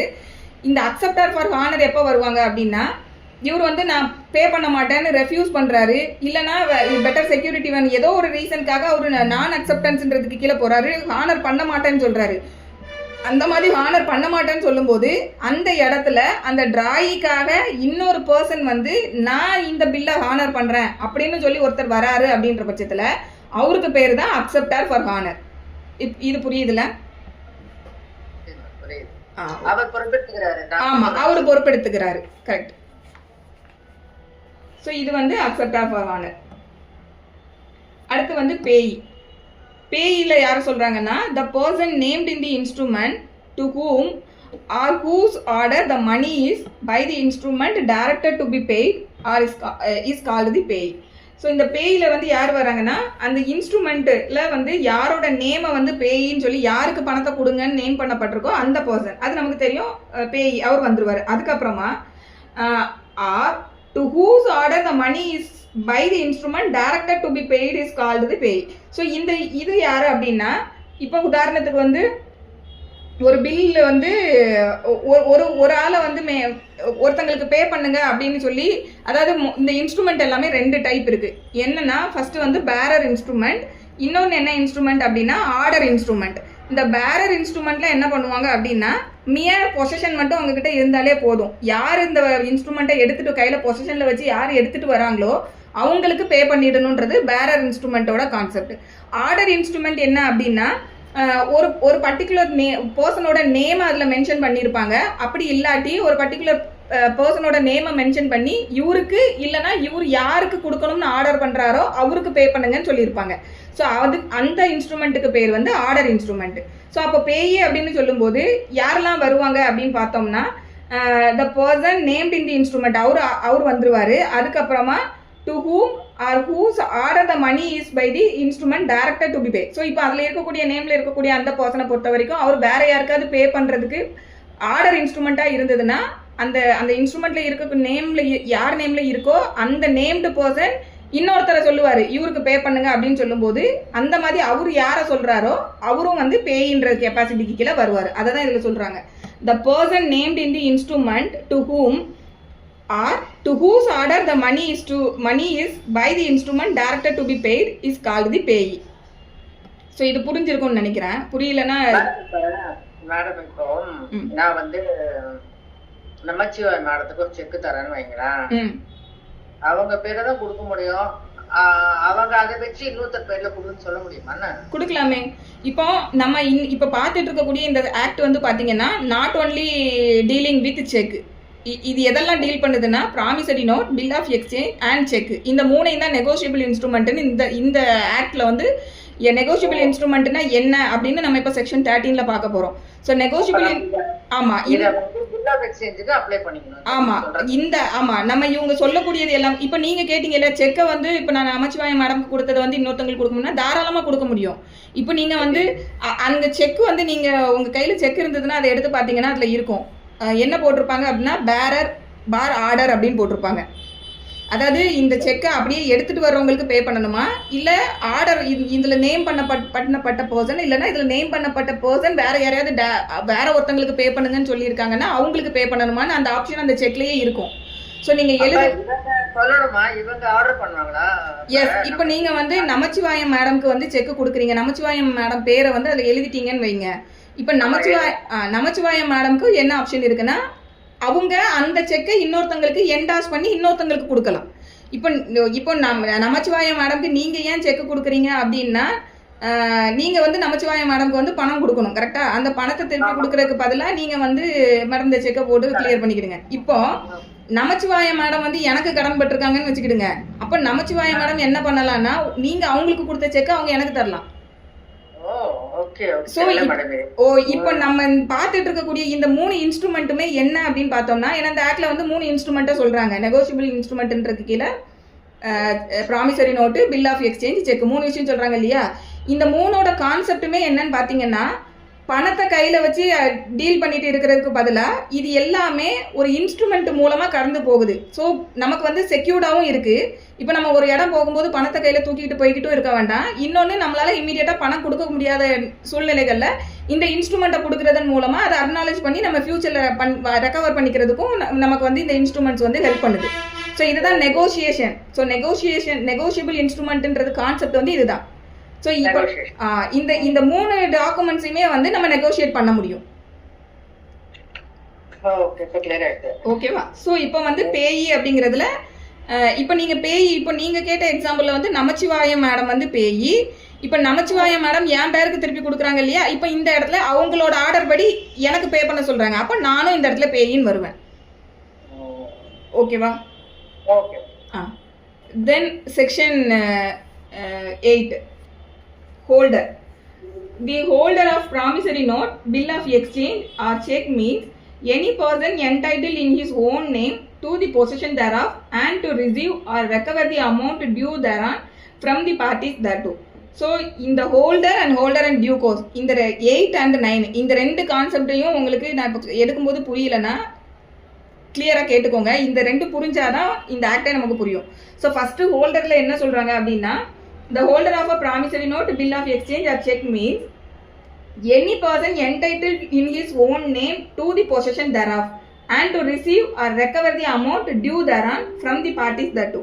So அப்போ என்னோட நேம்ல அந்த பொசிஷனை வந்து வச்சுக்கிறதுக்கான என்டைட்டில்மெண்ட்டும் இருக்கணும். அதோட சேர்த்து அதுல இருக்கக்கூடிய அந்த இன்ஸ்ட்ருமெண்ட்ல இருக்கக்கூடிய அந்த அமௌண்ட்டை ரெக்கவர் பண்றதுக்கு இல்லை ரிசீவ் பண்றதுக்கான என்டைட்டில்மெண்ட்டும் இருக்கணும். இந்த கெப்பாசிட்டியில ஒரு பர்சன் ஒரு டாக்குமெண்ட்டை வந்து ஒருத்தரோட பொசிஷன்ல வந்து இருக்கு அப்படின்ற பட்சத்துல அவரு தான் வந்து ஹோல்டர் அப்படின்னு சொல்றாங்க. So the holder of a promissory note, bill of exchange or cheque means any person entitled in his own name to the possession thereof and to receive or recover the amount due thereon from the parties thereto. So parties கிட்ட இருந்து இந்த கெப்பாசிட்டிக்கு கீழே அவருக்கு வந்து இந்த என்டைட்டில்மெண்ட்லாம் இருந்ததுன்னா அவரு holder. தென் அடுத்து என்ன சொல்றாங்க அப்படின்னா where the note, bill or check is lost or destroyed, its holder is the person so entitled at the time of such loss or destruction. இப்போ சப்போஸ் வந்து எனக்கு வந்து கொடுக்கப்பட்ட ஒரு செக்கு. இந்த செக்கை வந்து நான் இப்போ தொலைச்சிட்டேன். இல்லை அந்த செக் வந்து செக் ஒடர் மேபி அது ப்ராமிசர் நோட்டாக இருக்கலாம், இல்லை பில்லாக இருக்கலாம், செக்காக இருக்கலாம், எது வேணா இருக்கலாம். இப்போ இதை வந்து நான் தொலைச்சிட்டேன், இல்லை அது அழிஞ்சு போயிடுச்சு, அப்படி எரிஞ்சிருச்சு, ஏதோ ஒன்று சம் ஆயிடுச்சு, டெஸ்ட்ராய் ஆயிடுச்சு. இப்போ இந்த சூழ்நிலையில் யார் ஹோல்டர் அப்படின்னு பார்த்தோம்னா, லாஸ்ட்டாக வந்து அது யாரோட யாரோட ஹோல்டு பண்ணியிருந்தாங்களோ அவங்க தான் வந்து அந்த ஹோல்டர் அப்படிங்கிறத இதில் சொல்கிறாங்க. அதாவது மேலே சொன்ன என்டைட்டில்மெண்ட் 2 சொல்கிறாங்க இல்லையா, ஒன்று வந்து அவரோட நேமில் வந்து பொசிஷன் வச்சுக்கிறதுக்கும் பணத்தை வந்து ரிசீவ் பண்ணுறதுக்குமான என்டைட்டிலான பர்சன் தான் ஹோல்டர். இப்போ தொலைஞ்சு போயிடுச்சு இல்லை அழிஞ்சு போயிடுச்சுங்கும் போது லாஸ்ட்டாக யார் இந்த 2 விஷயத்துக்கும் என்டைட்டிலான பர்சனாக இருந்தாங்களோ அவங்க தான் வந்து ஹோல்டர் அப்படிங்கிறது இது சொல்கிறாங்க. சரியா, இது இப்படியே வச்சுக்கோங்க மைண்டில். இப்போ ஹோல்டர் இன் டியூ கோர்ஸ் பார்த்துருவோம். இப்போ உங்களுக்கு டவுட்ஸ் வரும், கேளுங்க.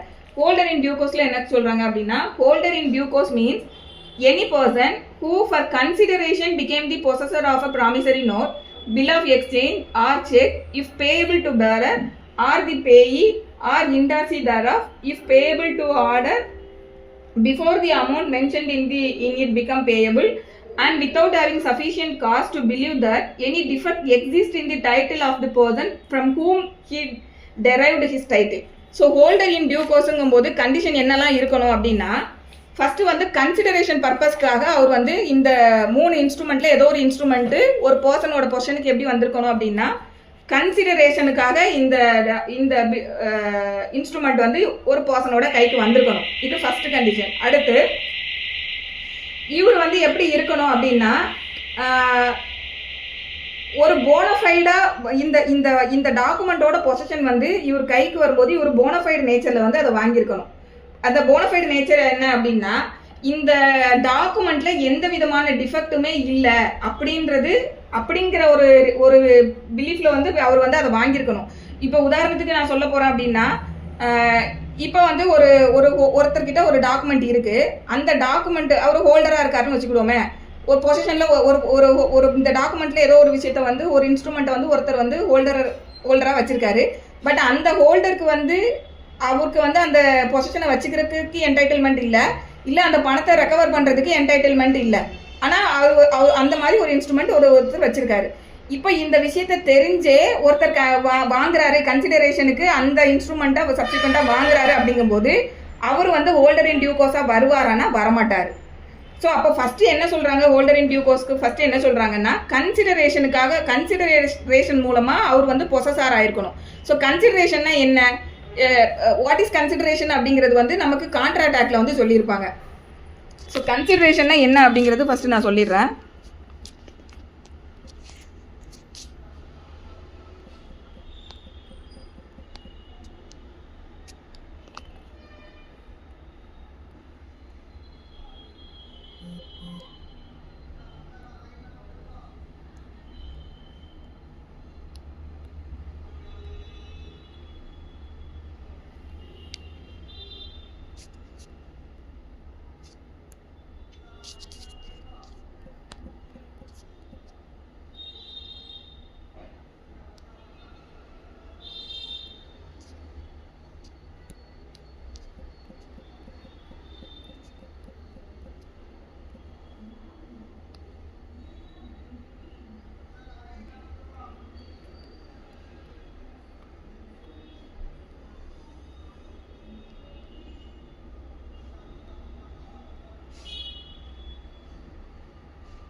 நான் பேசுறது கேக்குதா? இப்பதான் கேக்குதா? ஓகே. கன்சிடரேஷன் என்ன அப்படின்னா, கான்ட்ராக்ட் ஆக்ட்ல செக்ஷன் 2 சப்கிளாஸ் டில வந்து சொல்லியிருப்பாங்க. ஸோ கான்ட்ராக்ட் ஆக்ட்ல 2 சப்கிளாஸ் டில என்ன சொல்றாங்க அப்படின்னா, when at the desire of the promisor the promisee or any other person has done or abstained from doing or does or abstain from doing or promises to do or abstain from doing something such act or abstinence or promise is called the consideration for the promise அப்படின்னு சொல்லி இங்கே சொல்கிறாங்க. So consideration அப்படிங்கிறது என்னென்னா, at the option of ப்ராமிஸார்னு சொல்லியிருப்பாங்க. So ஒரு ப்ராமிஸார் கிட்ட இருந்து முதல்ல வரக்கூடியது கன்சிடரேஷன். இது எப்படி வரும் அப்படின்னு பார்த்தோம்னா, ஒன்று நான் வந்து ஒரு விஷயத்தை செய்கிறேன் அப்படின்னு சொல்லியும் கன்சிடரேஷன் பாஸ் பண்ணலாம். இல்லை நான் ஒரு விஷயத்தை செய்ய மாட்டேன் அப்படிங்கிற நேச்சர்லேயும் கன்சிடரேஷன் இருக்கலாம். இந்த கன்சிடரேஷன் வந்து ப்ரெசன்ட் கன்சிடரேஷனா இருக்கலாம், இல்ல பாஸ்ட் கன்சிடரேஷனா இருக்கலாம், இல்ல ஃபியூச்சர்ல பண்றேன்னு இருக்கலாம். ஸோ இந்த மாதிரி எப்படி வேணும்னாலும் கன்சிடரேஷன் இருக்கலாம். இது வந்து மணி வேல்யூவா தான் இருக்கணுங்கிறது அவசியம் கிடையாது. ஸோ இவ்வளவும் வந்து நமக்கு கான்ட்ராக்ட் ஆக்ட்ல வந்து சொல்லியிருப்பாங்க. ஸோ அப்போ அதாவது சம்திங் இன் ரிட்டர்ன் அப்படிங்கிறது, சம்திங் இன் ரிட்டர்ன் அப்படின்னா என்னன்னா, நான் ஒரு விஷயத்த செய்யறேன், அதுக்கு நீங்க ரிட்டர்னா ஒன்று பண்ணணும். அது வந்து ப்ரெசென்ட்ல பண்ணக்கூடியதா இருக்கலாம், பாஸ்ட்ல உள்ளதா இருக்கலாம், இல்ல ஃபியூச்சர்ல உள்ளதா இருக்கலாம். அதே போல ஒரு விஷயத்த செய்யறேன்ற நேச்சர்லயும் கன்சிடரேஷன் இருக்கலாம், இல்ல செய்ய மாட்டேன் அப்படின்னு அப்ஸ்டெயின் பண்ற மாதிரியும் கன்சிடரேஷன் இருக்கலாம். ஸோ இது எல்லாம் அங்க சொல்லியிருக்காங்க. அப்ப இங்க வந்து கன்சிடரேஷன் பர்பஸ்க்காக ஒருத்தர் வந்து ஒரு இன்ஸ்ட்ருமெண்ட்டை வந்து பொசஷனுக்கு வராரு அப்படிங்கும்போது இங்க எப்படி வரும் அப்படின்னா, இப்ப உதாரணத்துக்கு நான் ஒரு இல்லஸ்ட்ரேஷன் சொல்றேன். இப்ப நான் வந்து சில பொருளை வந்து நான் டெலிவர் பண்றேன் ஒருத்தங்களுக்கு. அப்ப இந்த டெலிவர் பண்ணும்போது அவங்க எனக்கு பே பண்ணணும், அந்த பர்ச்சேசர் வந்து எனக்கு பே பண்ணணும். அப்ப இந்த பேமெண்ட்டுக்காக அவர் எனக்கு இந்த ஒரு செக் கொடுக்குறாரு, இல்ல எனக்கு வந்து ஒரு இது எழுதி தராரு, வேற நேச்சர்ல வந்து பில் எழுதி கொடுக்காருன்ற பட்சத்துல இந்த இடத்துல கன்சிடரேஷன் ஒரு விஷயம் வருதா? நான் வந்து பொருள் கொடுத்துருக்கேன், அந்த பொருளுக்காக அவர் எனக்கு அந்த டாக்குமெண்ட்டை எழுதி கொடுத்துருக்காரு, கரெக்டா? அதே போல பில் ஆஃப் எக்ஸ்சேஞ்ச் எடுத்துக்கிட்டோம் அப்படின்னா, சரி ப்ராமிசரி நோட்டை எடுத்துக்கிட்டோம் அப்படின்னா, என்கிட்ட இருந்து பணம் போயிருக்கு, அதுக்காக கன்சிடரேஷனுக்கா அவர் வந்து எனக்கு அந்த இன்ஸ்ட்ருமெண்ட்டை வந்து எழுதி கொடுத்துருக்காரு. ஸோ இந்த மாதிரி ஏதோ ஒரு கன்சிடரேஷன் பர்பஸுக்காக அந்த டாக்குமெண்ட் வந்து என்னோட பொசிஷனுக்கு வந்திருக்கு அப்படின்னா, அப்பதான் வந்து நான் வந்து யாரா மாறுவேன் அப்படின்னா, ஹோல்டர் இன் டியூ கோர்ஸா நான் மாறுவேன். அப்போ ஹோல்டர்ல வந்து இதெல்லாம் தேவையில்லையா? பொதுவாகவே ஒரு டாக்குமெண்ட் ஒருத்தங்க கைக்கு போகுதுன்னா அங்கே ஏதோ ஒரு விஷயம் இருக்கும் தானே, ஏதோ ஒரு கன்சிடரேஷன் இருக்கணும் தானே. அப்படின்னா அப்படி கிடையாது, சட்டம் அப்படி சொல்லலை. ஹோல்டர் ஒரு இன்ஸ்ட்ருமெண்ட், இந்த ஆக்ட்ல வர சொல்லக்கூடிய இந்த 3 இன்ஸ்ட்ருமெண்ட்டை பொறுத்த வரைக்கும் ஹோல்டரா இருக்கிறதுக்கு அவர் வந்து கன்சிடரேஷன் கொடுத்து தான் ஹோல்டரா இருக்கணுங்கிறது அவசியமே கிடையாது. இப்போ உதாரணத்துக்கு ஒரு செக் வந்து, இப்போ நான் வந்து ஒரு செக் எழுதி கொடுக்குறேன் யாருக்கு அப்படின்னா, ஒரு ஒரு ஒரு அநாத ஆசிரமத்துக்கு ஒரு செக் எழுதி கொடுக்கேன்னு வைங்களேன். அப்ப அந்த இடத்துல அவங்க எனக்கு ஏதாவது கன்சிடரேஷன் கொடுத்துருக்காங்களா? இல்ல தானே, அவங்க எதுவுமே கொடுக்கல. நான் வந்து கிஃப்டா கொடுக்குறேன் அவங்களுக்கு. அப்ப இந்த இடத்துல இந்த ஆசிரமத்தோட மேனேஜ்மெண்ட் நான் யாருக்கு கொடுத்துருக்கணும், அவங்க யாருன்னு பாத்தீங்கன்னா அவங்க ஹோல்டர் தான். ஏன்னா அவங்க எனக்கு இதுக்கு எதுவுமே கன்சிடரேஷன் தரல, ஆனா அவங்களுக்கு என்டைட்டில்மெண்ட் இருக்கு. என்ன என்டைட்டில்மெண்ட்?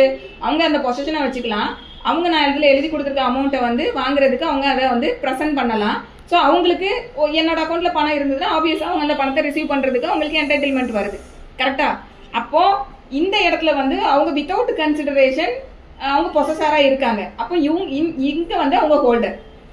இதே வந்து நான் யாருக்கோ வந்து காசு கொடுத்துருக்கேன், அந்த காசை திருப்பி தர்றதுக்காக அவங்க எனக்கு வந்து ஒரு செக் இஷ்யூ பண்றாங்க, இல்ல நான் பொருள் ஏதாவது டெலிவர் பண்ணியிருக்கேன், அந்த பொருளுக்காக அவங்க எனக்கு வந்து ஒரு பில் ஆஃப் எக்ஸ்சேஞ்ச் நேச்சர்ல இருக்கு, இல்ல ப்ராமிசரி நோட்ல இருக்கு, இல்லைன்னா ஒரு செக்குன்ற பேர்ல எனக்கு கொடுக்குறாங்கன்ற பட்சத்துல நான் யாரா வருவேன்னா ஹோல்டர் இன் டியூ கோர்ஸா நான் வருவேன்.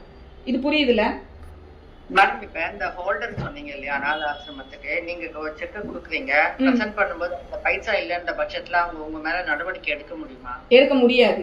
ஏன் எடுக்க முடியாதுன்னா, கான்ட்ராக்ட் ஆக்ட்ல என்ன சொல்றாங்க அப்படின்னா, கன்சிடரேஷன் இல்லாம ஒரு விஷயம் இருக்குன்ற பட்சத்துல அது வந்து செல்லாது.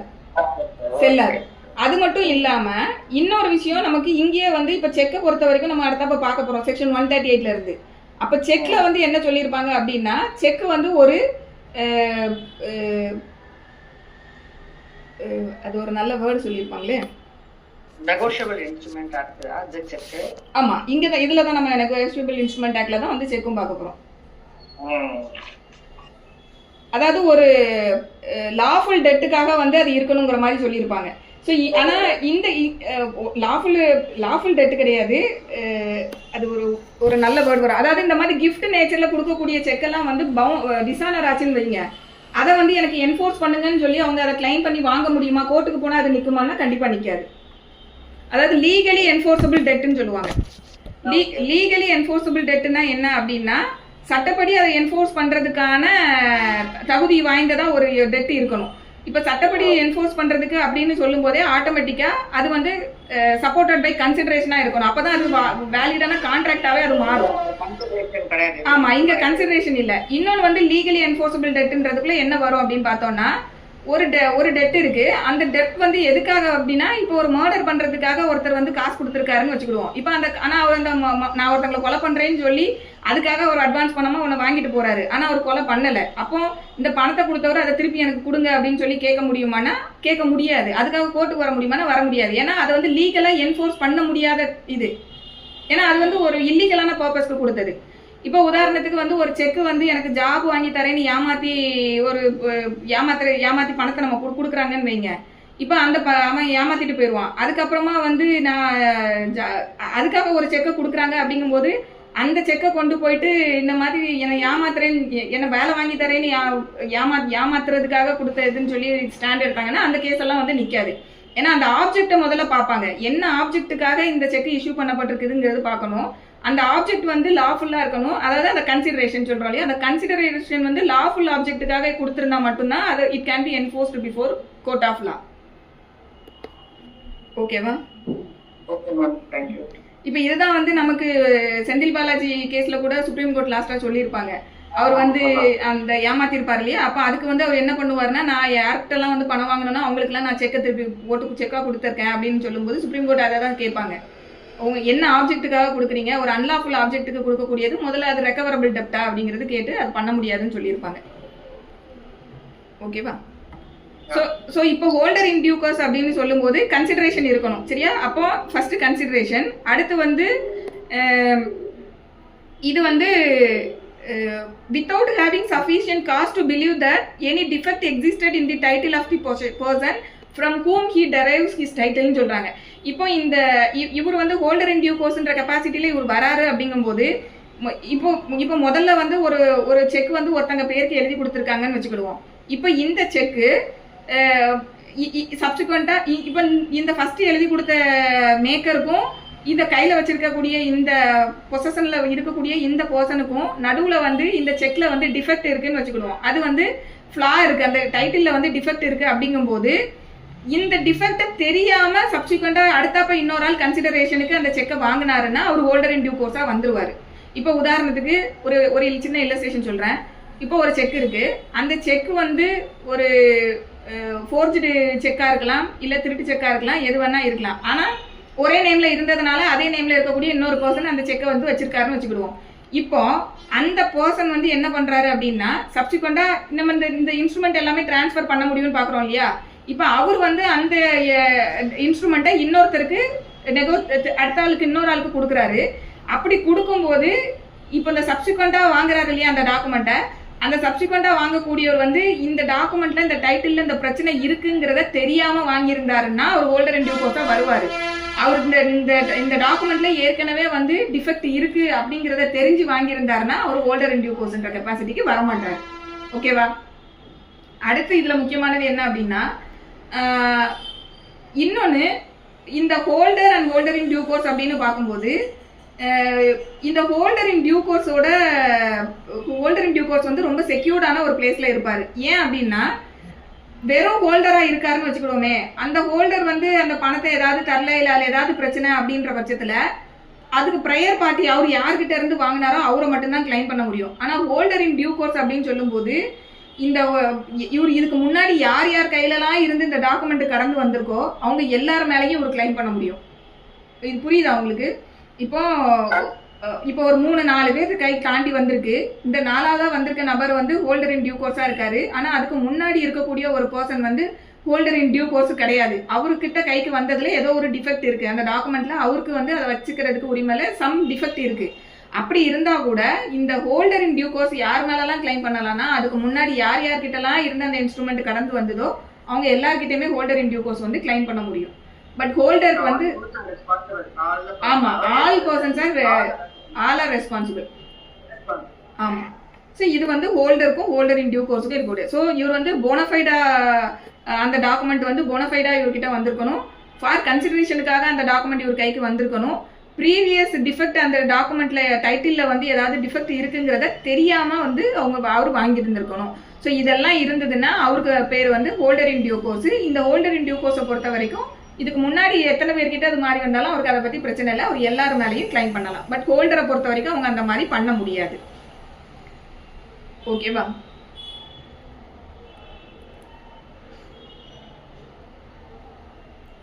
அடுத்து section 10, payment in due course.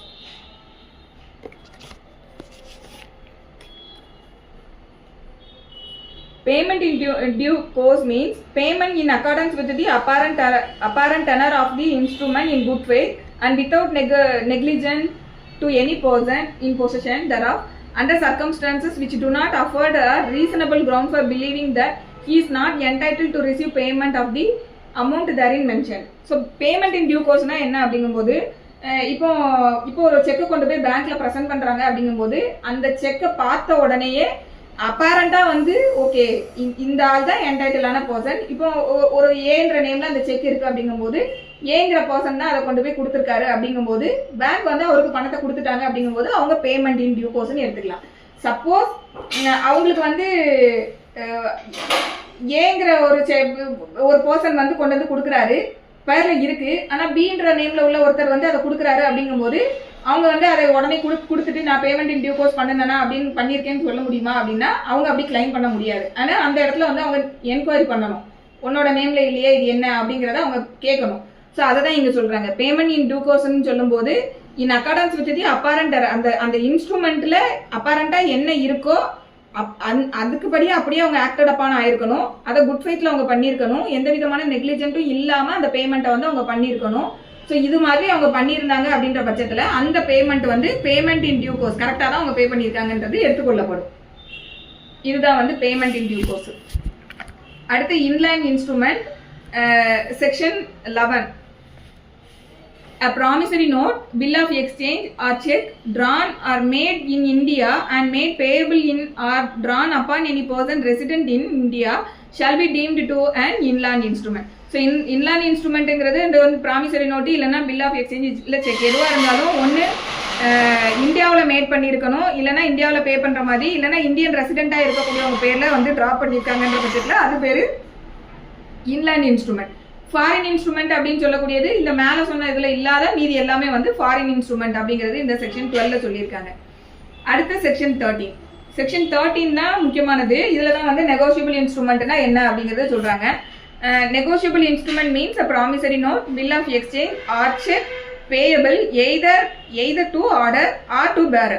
So இந்த இன்ஸ்ட்ருமெண்ட்டை பொறுத்த வரைக்கும் பேமெண்ட் வந்து ரெண்டு இது மெத்தடில் இருக்குன்னு முதலே சொன்னேன். ஒன்று பேரர் இன்ஸ்ட்ருமெண்ட், இன்னொன்று வந்து பேபிள் டு ஆர்டர் அப்படின்ற மாதிரி ஆர்டர் இன்ஸ்ட்ருமெண்ட்டாக இருக்கும். ஸோ அதை தான் ஃபஸ்ட்டு சொல்கிறாங்க. இந்த 3 டாக்குமெண்ட்டு இந்த 3மே வந்து பேபிள் டு ஆர்டராக இருந்தாலும் சரி இல்லை பேபிள் டு பேரர்ன்ற நேச்சரில் இருந்தாலும் சரி அதுக்கு பேர் நெகோஷியபிள் இன்ஸ்ட்ருமெண்ட் அப்படின்னு ஃபஸ்ட்டு சொல்கிறாங்க. அடுத்து explanation. A promissory note, bill of exchange or check is payable to order which is expressed to be so payable or which is expressed to be payable to a particular person and does not contain words prohibiting transfer or indicating an intention that it shall not be transferable. அப்போ இது வந்து ஒரு promissory note இல்லைன்னா bill of exchange இல்லை ஒரு செக்கை பொறுத்த வரைக்கும் பேபிள் டு ஆர்டர்னு எப்போ வரும் அப்படின்னா எதெல்லாம் வந்து பேபிள் டு ஆர்டர் அப்படிங்கிறத ஃபர்ஸ்ட் சொல்றாங்க. எதெல்லாம் அப்படின்னு பார்த்தோம்னா which is expressed to be so payable. So வந்து பேபிள் டு ஆர்டர்னு அதுலேயே வந்து எக்ஸ்பிரஸ்டாக இருக்கணும். அப்படி இருந்ததுன்னா அது payable to order. Or which is expressed to be a particular person. ஒரு பர்டிகுலர் பர்சனோட நேமை மட்டுமே அவங்க மென்ஷன் பண்ணி கொடுத்துருக்காங்க அப்படின்னாலுமே அதுவுமே வந்து பேபிள் டு ஆர்டர். இப்போ ஆனா எப்போ அது பேபிள் டு ஆர்டர்னு வராது அப்படின்னா ஒரு பர்டிகுலர் பர்சனோட நேமை மென்ஷன் பண்ணி இதுக்கப்புறமா இவர் சப்சிக்வெண்டா இதை வேற யாருக்கும் டிரான்ஸ்ஃபர் பண்ணக்கூடாது அப்படின்னு நாட் நெகோஷியபிள் அப்படின்னு அவங்க எழுதி கொடுத்துட்டாங்கன்னா அந்த பர்டிகுலர் பர்சனோட அது நின்று போயிடும். சப்போஸ் வெறும் பர்டிகுலர் பர்சனோட நேமை மட்டுமே எழுதிட்டு நாட் நெகோஷியபிள்ன்ற மாதிரியான அவங்களோட இது ஃபர்தரா டிரான்ஸ்ஃபர் பண்ணக்கூடாதுன்ற இன்டென்ஷனை இண்டிகேட் பண்ற மாதிரியான எந்த வேர்ட்ஸுமே எழுதாம ஒரு பர்டிகுலர் பர்சனோட நேமை மட்டும் மென்ஷன் பண்ணி ஒரு இன்ஸ்ட்ருமெண்ட்டை கொடுத்துருக்காங்கன்னா அப்பவும் அது பேபிள் டு ஆர்டர் தான். இதுதான் வந்து ஃபர்ஸ்ட் பார்ட்ல சொல்றாங்க. அடுத்து explanation 2ல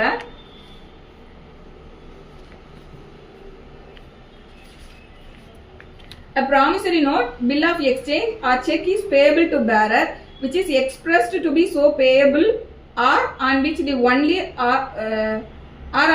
only or last endorsement is an endorsement in blank. So இது என்ன அப்படின்னா இப்போ மேலே வந்து பேபிள் டு ஆர்டர்னா என்னன்றதை பார்த்துட்டோம். இப்போ கீழே வந்து பேரர்னு இன்னொரு டைப் இருக்கு இல்லையா, அது என்னன்றதை சொல்றாங்க. ஸோ பேபிள் டு பேரர்னா என்னன்னா which is expressed to be so payable. இது வந்து பேபிள் டு பேரர் அப்படின்னு அவங்க எக்ஸ்பிரஸ் பண்ணி கொடுத்துருக்காங்கன்னா அது பேபிள் டு பேரர். அடுத்து or last endorsement in an endorsement in blank. So என்டார்ஸ்மெண்ட்னா என்ன அப்படின்னா இப்போ வந்து ஜெயந்தி மேடம் வந்து நமச்சிவாயம் மேடம்க்கு ஒரு செக் கொடுக்குறாங்க. நமச்சிவாயம் மேடம் வந்து அதை திருப்பி யாருக்கு வேணும்னாலும் கொடுக்கலாம், எனக்கு கொடுக்கலாம். இப்போ நான் வந்து அதை இன்னொரு பர்சனுக்கு டிரான்ஸ்ஃபர் பண்ணலாம். ஸோ இப்படியே தான் இந்த இன்ஸ்ட்ருமெண்ட் வந்து நெகோசியேட் ஆகிட்டு இருக்கு. இப்போ பேரர் இன்ஸ்ட்ருமெண்ட் என்ன அப்படின்னா, இப்போ ஜெயந்தி மேடம் வந்து அந்த இன்ஸ்ட்ருமெண்ட்டை கொடுக்கும்போதே பேரர் பேபிள் டு பேரர் அப்படின்னு மட்டும் அவங்க யார் பேரையும் எழுதாம பேபிள் டு பேரர்னு எழுதி நமச்சிவாய மேடம் கிட்ட கொடுத்துட்டாங்க அப்படின்ற பட்சத்துல அது வந்து ஒரு பேரர் இன்ஸ்ட்ருமெண்ட். அது ஃபர்ஸ்ட் சொல்றாங்க. அதுக்கப்புறமா சப்போஸ் இப்போ வந்து இப்போ நமச்சிவாய மேடம் என்ன பண்றாங்க அப்படின்னா, இப்போ எனக்கு பே பண்ணுங்கன்னு சொல்லி ஸ்பெசிஃபிக்கா என்னோட நேமை எழுதி கொடுக்குறாங்க அப்படின்னா அது வந்து என்ன ஆகும் அப்படின்னா, அவங்க ஏன்னா இப்போ நீங்க வந்து என்டாஸ் பண்ணி தராங்க. நமச்சிவாய மேடம் என்ன பண்றாங்கன்னா, அவங்களுக்கு வந்து அந்த டாக்குமெண்ட்ல இப்போ அவங்க ஒரு என்டாஸ்மெண்ட்டை மேட் பண்றாங்க. அந்த என்டாஸ்மெண்ட்ல அவங்க என்ன பண்றாங்க அப்படின்னா, அவங்க வெறும் கையெழுத்தை மட்டும் போட்டு என்டாஸ் பண்ணணும்னாலும் பண்ணலாம், இல்ல ஸ்பெசிஃபிக்கா ஒரு பர்சனோட நேமை மென்ஷன் பண்ணி என்டாஸ் பண்ணணும்னாலும் பண்ணலாம். இது வந்து இந்த 2 ஆப்ஷன் இருக்கு.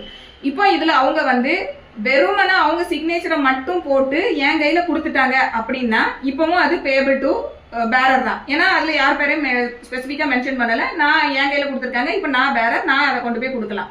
இப்போ அதுல சப்போஸ் அவங்க நேமை மென்ஷன் பண்ணி கொடுக்குறாங்கன்னா அந்த கன்சர்ன் பர்சன் தான் போயிட்டு அதை இது பண்ண முடியும். ஸோ அதை தான் இங்க என்ன சொல்றாங்க அப்படின்னா, ஒன்னு பேபிள் டு பேரர்ங்கும் போது ஒன்னு அது பேபிள் டு பேரர் அப்படின்ற நேச்சர்ல ஃபர்ஸ்ட் எழுதி கொடுக்கப்பட்டிருக்கணும். இல்லைன்னா அதுக்கப்புறமா அந்த டாக்குமெண்ட்ல யாரெல்லாம் என்டாஸ் பண்ணிட்டு வராங்களோ அந்த என்டாஸ்மெண்ட் லாஸ்ட் என்டாஸ்மெண்ட்ல வந்து வெறும் என்டாஸ்மெண்ட் இன் பிளாங்க், அதாவது யாருக்கு கொடுக்கணும்ன்ற நேம் இல்லாம அந்த லாஸ்டா அந்த அந்த யாரோட பொசிஷன்ல வந்து அந்த டாக்குமெண்ட் இருக்கோ அந்த கன்சர்ன் பர்சன் இன்னொரு பர்டிகுலர் பர்சனை நேமை வந்து மென்ஷன் பண்ணாம வெறுமன இனிஷியல் மட்டும் பண்ணி கொடுக்குறாங்க அப்படின்ற பட்சத்துல அப்பவும் அது பேபிள் டு பேரர் இன்ஸ்ட்ருமெண்ட் தான். அதை தான் வந்து இதுல சொல்றாங்க. இது புரியுதா? யார் பேருமே போடாம அவங்க பாட்டு சைன் பண்ணி கொடுத்துட்டாங்கன்னா யார் தான் அந்த அமௌண்ட்டை ட்ராப் பண்ணாங்கன்றது எப்படி அவங்களுக்கு தான் என்ன ப்ரூஃப் இருக்கும்? உங்களுக்கு கொடுத்தவங்களுக்கு தான் என்ன ப்ரூஃப்? அது அவங்களோட ஓன் ரிஸ்க்ல தானே மேடம் கொடுக்குறாங்க. லா என்ன சொல்லுதுன்னா இப்படிலாம் இருக்கு, இது நீ ரிஸ்க் எடுக்கணும்னா நீ அந்த மெத்தடுக்கு போய்க்கோ, உனக்கு செக்யூர்டா இருக்கணும்னா இந்த மெத்தடுக்கு போய்க்கோன்னு சொல்லுது. அவ்வளவுதான். ஓகேவா? ஏன்னா ரிஸ்க் ஃபேக்டர் வந்து பேரர் செக்ல வந்து ரிஸ்க் ஃபேக்டர் ரொம்ப ரொம்ப அதிகம். இப்ப வெறும் பேரர் செக்கா இருக்கு, அதை வந்து ஒரு திருடன் எடுத்துட்டு போனான்னா அவனே அதுல வந்து அவன் பேரை ஃபில் பண்ணி கூட கொடுக்கலாம். ஸோ ரிஸ்க் வந்து ஆல்வேஸ் பெஸ்டட் வித் இது. இப்போ நான் சொன்ன இந்த தெஃப்ட்டுங்கும் போது இப்போ ஒரு மேக்கர் அவர் வந்து அந்த மேக் பண்றாரு, டிராயரா இருக்காரு, பேரை எதுவுமே போடாம வெறும் பிளாங்கா வச்சிருக்காரு, அது தெஃப்ட் கமிட் ஆகும்போது அவன் பேரை எழுதி அவன் கொடுப்பான். ஸோ ரிஸ்க் வந்து அந்த மேக்கரோட பெஸ்ட் ஆகுது, அவர் கூட டிராவல் ஆகி போய்கிட்டு இருக்கும். ஸோ அந்த மாதிரி எதுவும் ஆகக்கூடாதுன்னா அவரு அதெல்லாம் பண்ணக்கூடாது. ஸோ ஒரு இன்ஸ்ட்ருமெண்ட்னா இப்படிலாம் இருக்கலாம்ங்கிறத லா சொல்லுது.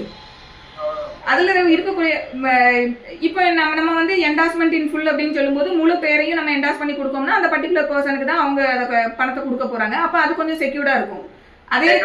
அதே தான் ஹோல்டர் இன் டியூ கோர்ஸ்ன்ற இதுல வந்து அது கொஞ்சம் செக்யூர்டா இருக்கும். ஸோ செக்யூர்டான இதை வந்து அது அவங்கவுங்க அடாப்ட் பண்ணிக்கிறது, அவங்களுக்கு எப்படி வேணுமோ அதை அவங்க சூஸ் பண்ணிக்க வேண்டியதான். பட் ஒரு டாக்குமெண்ட் வந்து இப்படி இருந்தாலும் அது வேலிட் தான் அப்படிங்கறத லா சொல்லுது. ஆமா, அது வேலிட் தான். வெறும் பேரர் செக்கா கூட நமக்கு பேரர் செக் எதுக்காக அந்த பேரர் செக் கொடுக்குறாங்க அப்படின்னு பார்த்தோம்னா, சில நேரம் வந்து உடனே இம்மீடியட்டா வந்து பணம் எடுக்க வேண்டியது இருக்கும். அப்போ வந்து இவங்க கையில கொடுத்துட்டா டக்குன்னு போய் பணத்தை எடுத்துட்டு வந்துருவாங்க. ஏன்னா ஆமா, இப்போ ஒரு கிராஸ் செக் எல்லாம் போட்டோம்னா கிராஸ் பண்ணி அக்கௌண்ட் பேயின்னு போட்டுட்டோம்னா அக்கௌண்ட் பேய்க்கு மட்டும் தான் கொடுக்க முடியும். இப்போ நான் யார் கையில அந்த செக்கை கொடுக்கணும், அவங்களுக்கு அக்கௌண்டே இல்லைன்ற பட்சத்துல அவங்க வித்ரா பண்ணிட்டு வர முடியாது. அப்ப இவர் என்ன பண்ணுவாருன்னா, சரி இப்ப என் சீனியர்னா நம்ம ஜூனியர் தானே, உங்களுக்கு பேர்ல வந்து கிராஸ் பண்ணாம வெறுமன பேரர் செக்கா கொடுப்போம்னு சொல்லி கொடுத்தாங்கன்னா டக்குன்னு நான் வந்து கவுண்டர்ல உடனே பணத்தை வித்ரா பண்ணிட்டு வர முடியும். சோ இது மாதிரியான விஷயங்கள், வேற ஒண்ணும் இல்ல. ஓகேவா மேம்? சோ நம்ம இப்போ இதுல எக்ஸ்பிளனேஷன் 2 இப்ப சொல்லிட்டா இல்லையா, பேரர் இன்ஸ்ட்ருமெண்ட்னா என்னங்கிறது. அடுத்து எக்ஸ்பிளனேஷன் 3. வேற promissory note, bill of exchange or check either originally or by endorsement is expressed to be payable to the order of a specified person and not to him or his order. It is nevertheless payable to him or his order at his option. So இது என்ன அப்படின்னா, இப்போ வந்து ஒரு instrument இருக்கு, அந்த இன்ஸ்ட்ருமெண்ட்ல வந்து என்ன எக்ஸ்பிரஸ் பண்ணியிருக்காங்க அப்படின்னா ஒரு ஸ்பெசிஃபைடு பர்சன் நேமை மட்டும் அவங்க மென்ஷன் பண்ணியிருக்காங்க. அப்படின்னா என்னது, ஒரு பர்சனோட நேமை மென்ஷன் பண்ணிட்டாங்கனாலே அது என்ன இன்ஸ்ட்ருமெண்ட்? Order instrument. மேலே பார்த்தோம், ஒரு பர்சனோட நேமை மென்ஷன் பண்றாங்கன்னா அது ஆர்டர் இன்ஸ்ட்ருமெண்ட். இப்போ இங்க வந்து ஒரு ஸ்பெசிஃபைடு பர்சனோட நேமை மென்ஷன் பண்ணி பேயபிள் டு ஆர்டர்ன்ற நேச்சர்ல ஒரு டாக்குமெண்ட்டை கொடுக்குறாங்க. இப்போ இந்த இடத்துல இந்த டாக்குமெண்ட்ல எப்படி இருக்குன்னா, என்ன வேர்ட் இல்லை அப்படின்னா இவரோட ஆர்டர் படி கொடுங்க அப்படிங்கிற அந்த வேர்டு இல்லை. ஒரு பர்டிகுலர் பர்சனோட நேமை மட்டும் சொல்லியிருக்காங்க. இவரோட ஆர்டர் படி வேற யாருக்கும் கொடுக்கலாம்ன்ற அந்த ஒரு போர்ஷன் வந்து இல்லை. ஸோ இந்த நேச்சர்ல வந்து ஒரு டாக்குமெண்ட் இருக்கு அப்படிங்கும்போது அதை எப்படி எடுத்துக்கிடணும் அப்படின்னா payable to him R his order at his option. So இப்போ இந்த இடத்துல வந்து அந்த பர்சன் வந்து அதை எப்படி எடுத்துக்கிடலாம் அப்படின்னா அவரு பேர்லயே அவர் வந்து வித்ட்ரா பண்றதுனாலும் எடுத்துக்கலாம், இல்ல அவரு வேற யாருக்காவது ஆர்டர் பண்ணி வேற அவர் அடுத்தப்ப ஃபர்தரா இன்னொருத்தங்க பேரை என்டாஸ் பண்ணி கொடுக்கணும்னாலும் கொடுத்துக்கலாம். இது வந்து அவரோட ஆப்ஷன். இது என்ன அப்படின்னா பேயபிள் டு ஆர்டர் அப்படின்னு சொல்லி ஒரு பர்டிகுலர் பர்சனோட நேமை கொடுத்து இவரோட ஆர்டர் படியும் நீங்க வேற யாருக்கு கொடுக்கலாம் அப்படிங்கிற அந்த வேர்டு மென்ஷன் பண்ணாம ஒரு பர்டிகுலர் பர்சன் பேரை மட்டுமே மென்ஷன் பண்ணி கொடுத்துருக்காங்க. அப்படிங்கும்போது அதை வந்து அந்த பர்டிகுலர் பர்சன் வந்து டிசைட் பண்ணிக்கலாம். என்ன அப்படின்னா இது வந்து நம்ம மட்டும் பேயபிள் டு ஹிம்மா இல்லைன்னா அவரோட அடுத்த ஆப்ஷன் படி நம்ம அதை இது பண்ணிக்கலாமான்றதை அந்த இதை அவங்களே டிசைட் பண்ணிக்கலாம். ஸோ அந்த இன்னொருத்தங்களுக்கும் இவங்களோட ஆர்டர் படி இன்னொருத்தங்களுக்கு பே பண்ணுங்கன்ற வேர்டு இல்லாததுனால அவர் அதை இன்னொருத்தங்களுக்கு மாற்ற முடியாதுன்னு சொல்ல முடியாது. அவர் இன்னொருத்தங்களுக்கு மாற்றியும் கொடுக்கலாம். அதுதான் வந்து இந்த எக்ஸ்பிளனேஷன் 3ல சொல்றாங்க. வேற promissory note bill of exchange or cheque either originally or by endorsement is expressed to be payable to a order of a specified person and not to him or his order, it is nevertheless payable to him or his order at his option. So அவர் வந்து அதை ஃபர்தராக இன்னொருத்தங்களுக்கு என்டாஸ் பண்ணி கொடுக்குறாரு அப்படிங்கும்போது அது வந்து பண்ண முடியாதுன்னு நம்ம சொல்ல முடியாது. ஸோ இது புரிஞ்சது இல்லை.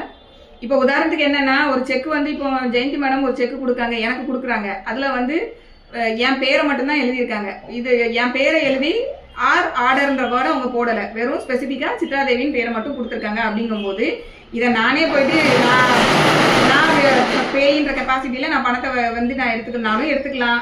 நான் அதை என்ன பண்ணலாம்னா இன்னொருத்தங்களுக்கு நான் என்டாஸ் பண்ணி கொடுக்கணும்னாலும் கொடுக்கலாம். அதாவது ஆர்டர்ன்ற வேர்டு இல்லாததுனால மட்டுமே அது சித்ராதேவியோட முடிஞ்சு போயிடுச்சுன்றது அர்த்தம் கிடையாது. சித்ராதேவி ஃபர்தராகவும் அதை நெகோசியேட் பண்ணலாம். அதை தான் வந்து அதில் சொல்கிறாங்க, வேற ஒன்றும் கிடையாது. அப்ப நான் எப்படி நெகோசியேட் பண்ணுவேன் அப்படின்னா என் பேர்ல இருக்கக்கூடிய அந்த செக்ல நான் பின்னாடி என்டாஸ் பண்ணுவேன். அப்ப என்டாஸ்மெண்ட் வந்து நான் எப்படிலாம் பண்ணலாம்னா நான் என்னோட நேமை மட்டுமே செக்ல என்டாஸ் பண்றேன் அப்படின்ற பட்சத்துல அது என்னவா மாறும் அப்படின்னு பார்த்தோம்னா பேரர் இன்ஸ்ட்ருமெண்டா மாறும். ஏன்னா இப்போ வந்து என் பேர்ல இருக்குது, அது வந்து ஆர்டர் இன்ஸ்ட்ருமெண்டா இருக்கு. ஏன்னா எனக்கு பே பண்ணுங்கன்னு அவங்க எழுதி கொடுத்துருக்காங்க, அது ஆர்டர் இன்ஸ்ட்ருமெண்ட். இந்த ஆர்டர் இன்ஸ்ட்ருமெண்ட்டை நான் இப்போ எப்படி கன்வெர்ட் பண்றேன்னா நான் அந்த செக்குக்கு பின்னாடி வெறும் என் சைனை மட்டும் போடுறேன். யாருக்கு பணம் அடுத்தப்ப கொடுக்கணுங்கிற நேமை நான் மென்ஷன் பண்ணல அப்படின்னா இப்போ வெறும் என்னோட இனிஷியல் பண்றதோட மீனிங் என்னன்னா அது வந்து இப்போ பேரர் செக்கா மாறுது. இப்போ நான் வெறும் என்னோட இனிஷியலை பின்னாடி போட்டு நான் சப்சிக்வெண்டா என் ஜூனியர் கிட்ட அதை கொடுக்கேன் அப்படிங்கும்போது என் ஜூனியர் பேர் அதுல நான் எழுதல, ஆனா நான் என் ஜூனியர் கையில கொடுத்துட்டு என்னோட இனிஷியல் அந்த செக் பின்னாடி இருக்குங்கும் போது இது பேரர் இன்ஸ்ட்ருமெண்டா மாறுது. யார் கொண்டு வராங்களோ அவங்களுக்கு பே பண்ணுங்கன்ற மீனிங்.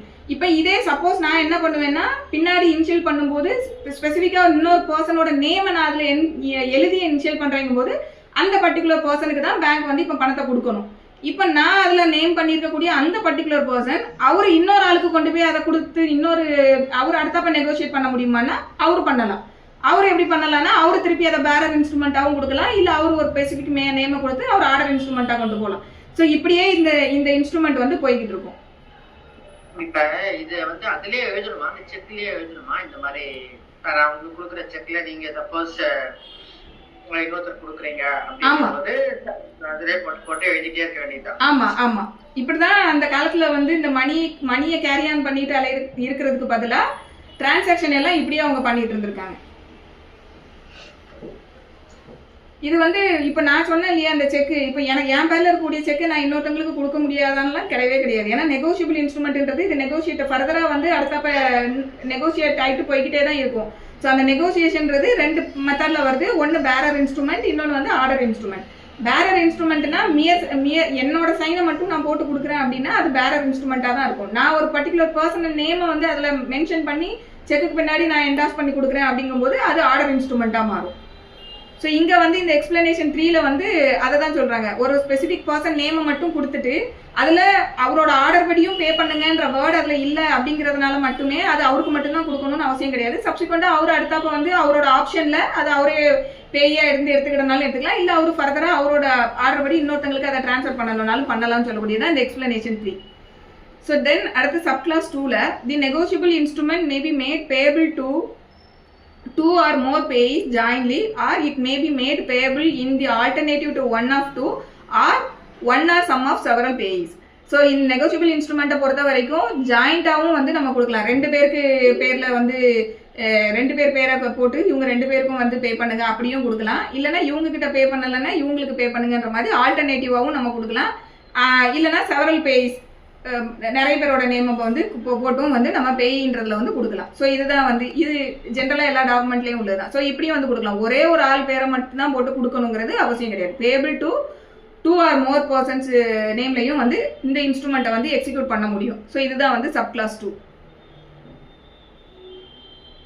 தென் அடுத்து செக்ஷன் 14 negotiation.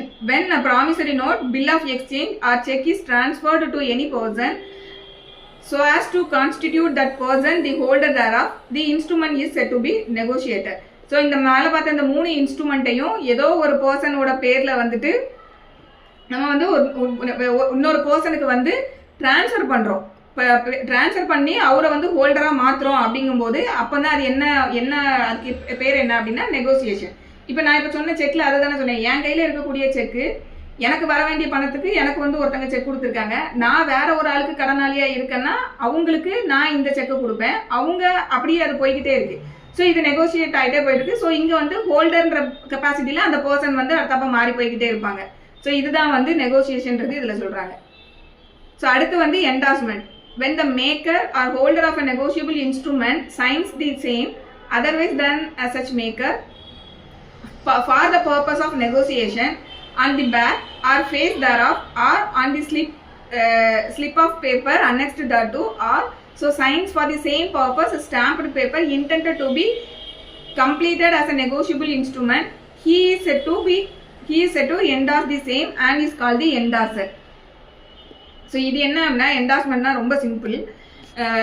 இவங்க ஃபஸ்ட்டு என்ன சொல்கிறாங்க அப்படின்னா when the maker or holder of a negotiable instrument sign the name.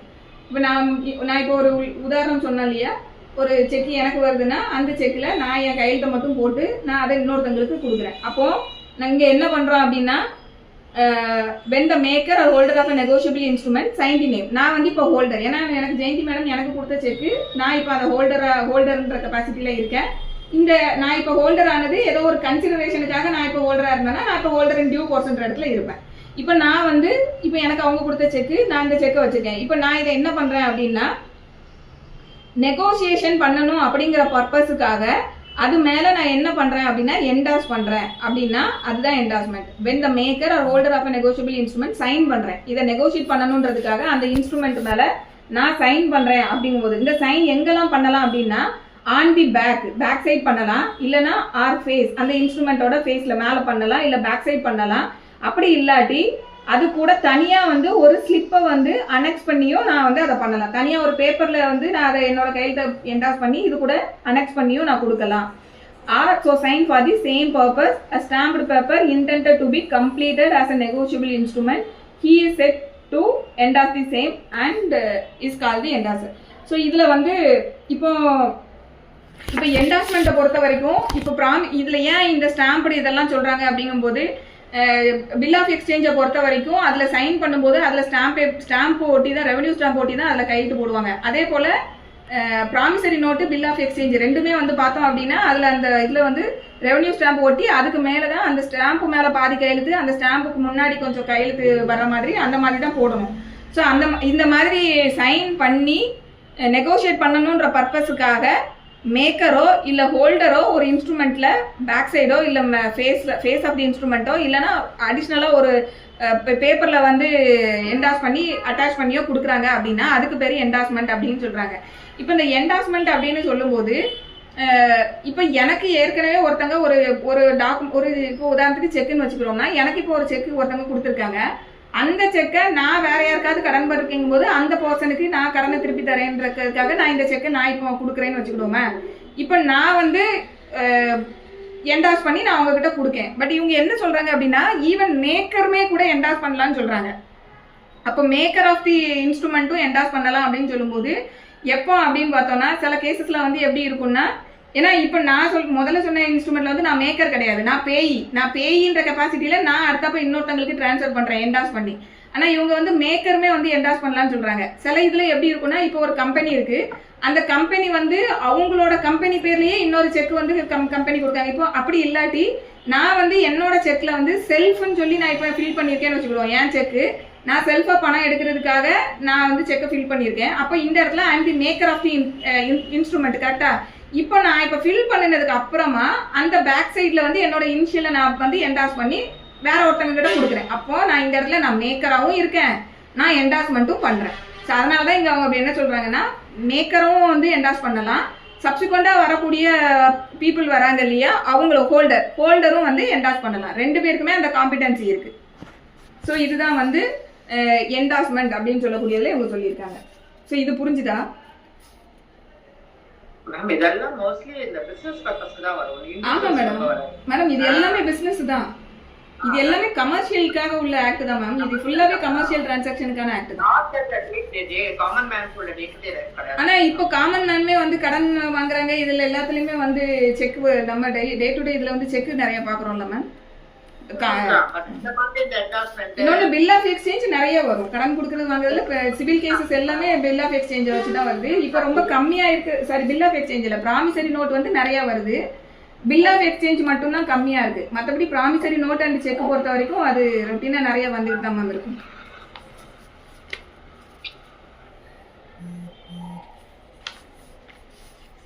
இது வந்து இப்போ நம்ம செக்ஷன் 15 என்டாஸ்மெண்ட் பார்த்துருக்கோம். அடுத்து வந்து section 16 endorsement in blank and in full. So இந்த என்டாஸ்மெண்ட் இப்போ நான் சொன்னேன் இல்லையா, வெறும் சைனை மட்டும் போட்டுட்டு யாருக்கு கொடுக்கணும்னு ஸ்பெசிஃபை பண்ணாம அந்த ஹோல்டர் அவரோட சைனை மட்டுமே பேக் சைடு எழுதி கொடுக்காருன்னா அதுக்கு பேரு என்டாஸ்மெண்ட் இன் பிளாங்க். அவர் வந்து யாருக்கு கொடுக்கணுன்றத ஸ்பெசிஃபிக்கா நேமை எழுதி சைன் பண்ணி கொடுக்குறாருன்னா அதுக்கு பேரு என்டாஸ்மெண்ட் இன் ஃபுல். அவ்வளோதான் இது. So if the endorser sign his name only the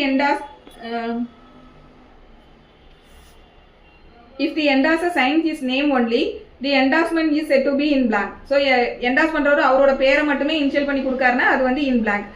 And if he adds a description to pay the amount mentioned in the instrument to or to the order of a specified person, the instrument is said to be in full. And the person so specified is called the endorsee of the instrument. So ஸ்பெசிஃபிக்கா ஒரு பர்சனோட நேமை வந்து mention பண்ணி நம்ம கொடுக்குறோம் அப்படிங்கும்போது, இல்லைனா mention பண்ணி அவரோட ஆர்டர் படி பே பண்ணுங்க அப்படின்னு சொல்லும்போது அது வந்து என்டாஸ்மெண்ட் இன் ஃபுல் அப்படின்னு சொல்லி மாறும். ஸோ இந்த இடத்துல யாரோட நேமை வந்து அப்படி என்டாஸ் பண்ணி கொடுக்குறோமோ அவர் பேர் என்டார்சி. ஸோ இப்போ என்டார்சி கேட்குதா, சப்சிக்வெண்ட்டாக அடுத்தாப்ப டாக்குமெண்ட் வந்து டிரான்ஸ்ஃபர் ஆகும், அவர் ஹோல்டர்ன்ற கெப்பாசிட்டிக்கு அடுத்தாப்ப அவர் வருவார். ஸோ இதுதான் வந்து endorsement in blank and endorsement in full. அடுத்து என்டார்சி. ஸோ அது பார்த்துட்டோமோ?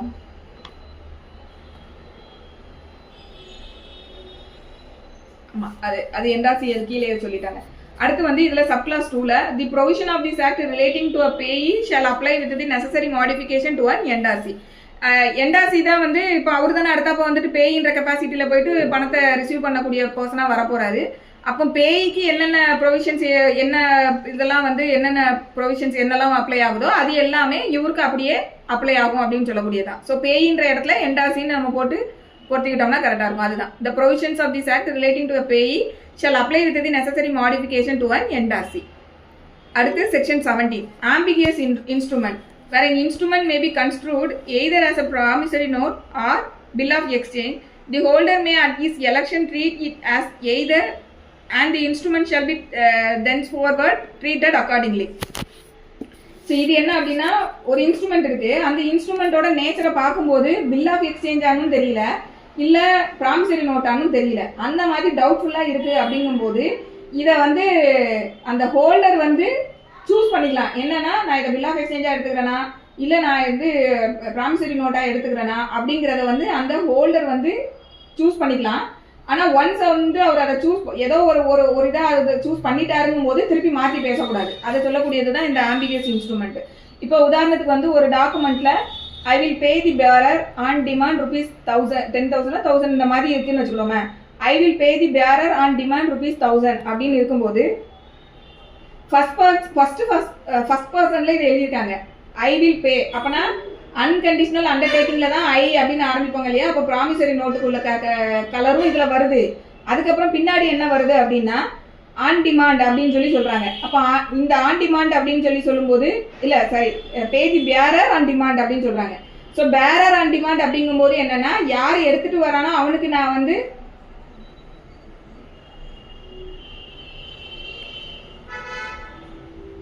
ஸோ இந்த பேரர் ஆன் டிமாண்ட் இந்த 2 வேர்ட்ஸும் வந்து எதை வந்து சஜஸ்ட் பண்ணோம் அப்படின்னு பார்த்தோம்னா பில் ஆஃப் எக்ஸ்சேஞ்சுக்கு உள்ளதை வந்து இதை சஜஸ்ட் பண்ணோம். சரி, அப்போ இந்த மாதிரி ஒரு நேச்சர்ல ஒரு டாக்குமெண்ட் எழுதி கொடுத்துருக்குங்கும் போது 2 டாக்குமெண்ட்டோட கலரும் இதுல வந்து ஷேடும் இருக்கு. அப்படி வந்து ஒரு ஆம்பிகியஸா இருக்கும்போது இந்த ஹோல்டர் வந்து என்ன பண்ணிக்கலாம்னா இதை நான் எப்படி எடுத்துக்கிறேன்றதை அவரே டிசைட் பண்ணிக்கலாம். ஆனா ஒரு மெத்தடை அவர் அடாப்ட் பண்ணி டிசைட் பண்ணிட்டா இருக்கும்போது அதை திருப்பி மாத்தி பேச முடியும். இப்போ கோர்ட்டுக்கு வரும்போது கோர்ட்ல வந்து அதை நான் பில் ஆஃப் எக்ஸ்சேஞ்சா ட்ரீட் பண்றேன்னு சொல்லி கேஸை ஃபைல் பண்ணிட்டு அதுக்கப்புறமா திருப்பி கொஞ்ச நாள் கழிச்சு இல்ல இது பில் ஆஃப் எக்ஸ்சேஞ்சா எடுத்துக்க மாட்டேன், நான் வந்து ப்ராமிசரி நோட்டா நான் இதை ட்ரீட் பண்றேன் அப்படின்ற மாதிரி அவர் அதை மாற்றி பேச முடியுமானா மாற்றி பேச முடியாது. ஸோ இதில் வந்து ஆப்ஷன் வந்து அவர்கிட்டயே கொடுக்காங்க, அதை வந்து அவர் எப்படி வேணாலும் எடுத்துக்கலாம் அப்படின்னு. அடுத்து இந்த section 18 where amount is stated differently in figure and words. If the amount undertaken or order to be paid is stated differently in figures and in words the amount stated in words shall be the amount undertaken or order to be paid. எங்கேயுமே வந்து இந்த negotiable instrument ஆக்ட்ல இருக்கக்கூடிய டாக்குமெண்ட்ஸ்ல எதுலையுமே வேர்ட்ஸ்லையும் கண்டிப்பா எழுதணும் ஃபிகர்லையும் எழுதணும் அப்படின்னு லா மேண்டேட்டே பண்ணல. இது டைரக்டா என்ன பதில் சொல்றாங்க அப்படின்னா ஃபிகர்ல ஒன்னு எழுதியிருக்காங்க வேர்ட்ஸ்ல ஒன்னு எழுதியிருக்காங்க அப்படிங்கும்போது வேர்ட்ஸ்ல என்ன இருக்கோ அதை கன்க்ளூசிவா அதை வந்து எடுத்துக்கோங்க, அதை தான் வந்து ப்ரிவேல் ஆகும் அப்படின்னு சொல்லி முடிக்காங்க. ஸோ நீங்க கண்டிப்பா 2 ஃபார்ம்லயும் எழுதணும்ன்றத வந்து அப்படி சொல்லாம 2 இதுலையும் டிஃப்ரெண்டா இருக்கும்போது வேர்ட்ஸ்ல இருக்கக்கூடியதை வந்து எடுத்துக்கோங்க அப்படின்றது சொல்லிடுறாங்க. இதுதான் 18. அடுத்து 19 வந்து instrument payable on demand. A promissory note or bill of exchange in which no time for payment is specified and a check are payable on demand. செக்னாலே அது பேயபிள் ஆன் டிமாண்ட் தான். அதை நம்ம வந்து எப்பவுமே மைண்ட்ல வச்சுக்கணும். ஏன்னா நம்ம வந்து பேங்க்ல கொண்டு போய் கொடுக்கறதுக்கு பேர் தான் டிமாண்ட். நம்ம போய் அவங்ககிட்ட கேட்டாதான் அவங்க அதை வந்து பண்ண போறாங்க, காணல் பண்ண போறாங்க. அதர்வைஸ் அது பண்ணவே மாட்டாங்க. ஸோ செக் அப்படின்னாலே அது எப்பவுமே ஆன் டிமாண்ட் டாக்குமெண்ட் தான். ஆனா promissory note and bill of எக்ஸ்சேஞ்சை பொறுத்த வரைக்கும் அதுல வந்து டைம் வந்து ஸ்பெசிஃபை பண்ணி கொடுக்கல அப்படின்னா இப்போ உதாரணத்துக்கு ஒரு ப்ராமிசரி நோட் இருக்கு. ப்ராமிசரி நோட் வந்து நான் கடனை திருப்பி கொடுத்துறேன் அப்படின்னு சொல்லி சொல்லும்போது நான் வந்து ஒரு 3 மாசத்துக்குள்ள திருப்பி கொடுக்கேன் இல்ல 3 வருஷத்துல திருப்பி கொடுக்கேன் இந்த மாதிரி டைம் எதுவுமே அவங்க ஸ்பெசிஃபை பண்ணல அப்படின்னா அதை வந்து ஆன் டிமாண்ட் நம்ம எடுத்துக்கிடணும். ஏன்னா டைம் மென்ஷன் பண்ணலங்கும் போது அது என்ன நமக்கு டினோட் பண்ணுதுன்னா நான் எப்போ கேட்டாலும் திருப்பி கொடுக்கணும் அப்படிங்கறத தான் அது கன்வே பண்ணுது. இப்போ பில் ஆஃப் எக்ஸ்சேஞ்சில் வந்து ஆர்டர் பண்ணுவாங்க, எனக்கு பணத்தை வந்து பே பண்ணு அப்படின்னு ஆர்டர் பண்ற நேச்சர்ல இருக்கும். இப்போ 3 மாசத்துக்குள்ள பணத்தை பே பண்ணு இல்ல ஒரு 1 மந்த்ல பே பண்ணு 15 டேஸ்ல பே பண்ணுன்ற மாதிரி டைம் லிமிட் ப்ரெஸ்கிரைப் பண்ணல அப்படின்னா அது வந்து ஆன் டிமாண்ட் அப்படின்றது இதுல சொல்றாங்க. ஸோ இதுதான் வந்து செக்ஷன் 18. ஸோ இது புரிஞ்சிருக்கும்னு நினைக்கிறேன். அடுத்து வந்து இன்ஸ்ட்ருமெண்ட் நெக்ஸ்ட் வந்து செக்ஷன் 20 இன்கோயட் ஸ்டாம்ப்டு இன்ஸ்ட்ருமெண்ட். இந்த இன்கோயட் ஸ்டாம்ப்டு இன்ஸ்ட்ருமெண்ட் அப்படிங்கிறது இன்கம்ப்ளீட்டான ஒரு டாக்குமெண்ட். இந்த இன்கம்ப்ளீட்னா என்னன்னா மேக்கர் வந்து சைன் பண்ணியிருப்பாங்க, சைன் பண்ணி இன்ஸ்ட்ருமெண்ட்டை கொடுத்துட்றாங்க, ஃபில் பண்ணாம அது வந்து பார்ட்லி ஃபில்டா இருக்கலாம் இல்லைன்னா வெறுமன சைனை மட்டும் போட்டு எதையுமே ஃபில் பண்ணாம சைன் மட்டும் கூட போட்டு கொடுத்துருக்கலாம். ஸோ இந்த மாதிரி கொடுக்கும்போது அவர் என்ன ஆத்தரைஸ் பண்றாரு அப்படின்னா அதை ஃபில் பண்ணிக்கிறதுக்கான அத்தாரிட்டியை வந்து இந்த மேக்கர் வந்து அந்த டிராயர் கையிலேயே வந்து கொடுத்துட்றாரு. சரி, டிராயி கையில கொடுத்துட்றாரு. மேக்கர் தான் டிராயரா வருவாரு. ஸோ டிராயி கையிலேயே வந்து ஃபில் பண்ணிக்கிறதுக்கான அத்தாரிட்டியை கொடுத்துட்றாரு. ஸோ இதெல்லாம் வந்து இன்கோயட் ஸ்டாம்ப்டு இன்ஸ்ட்ருமெண்ட் அப்படின்னு சொல்லி சொல்லுவாங்க. இப்போ இதே நம்ம கிரிமினல் சைடு வந்து நம்ம பிஎன்எஸ் பார்க்கும்போது சில அஃபென்சஸ்லாம் பார்ப்போம் அட்டம்ப்ட்னு சொல்லியிருப்பாங்க. அதாவது அஃபென்ஸை வந்து கமிட் பண்றதுக்கு அட்டம்ப்ட் பண்ணியிருக்காங்க இன்னும், ஆனால் அந்த அஃபென்ஸ் வந்து கமிட் ஆகலை, அட்டம்ப்டோட நின்று போச்சு அப்படின்ற பட்சத்தில் அதை வந்து நம்ம இன்கோயட் அஃபென்ஸ்னு சொல்லுவாங்க. அதாவது முற்று பெறாத குற்றம் முற்று பெறல அட்டம்ப்ட்ன்ற ஸ்டேஜ்லேயே அது நின்றுச்சு அப்படிங்கும்போது அதை வந்து இன்கோயட் அஃபென்ஸ்னு சொல்லுவாங்க. ஸோ எல்லா இடத்துலையுமே அதாவது அது முழுமை பெறாத மாதிரி அந்த மீனிங் இது கன்வே பண்ணும்.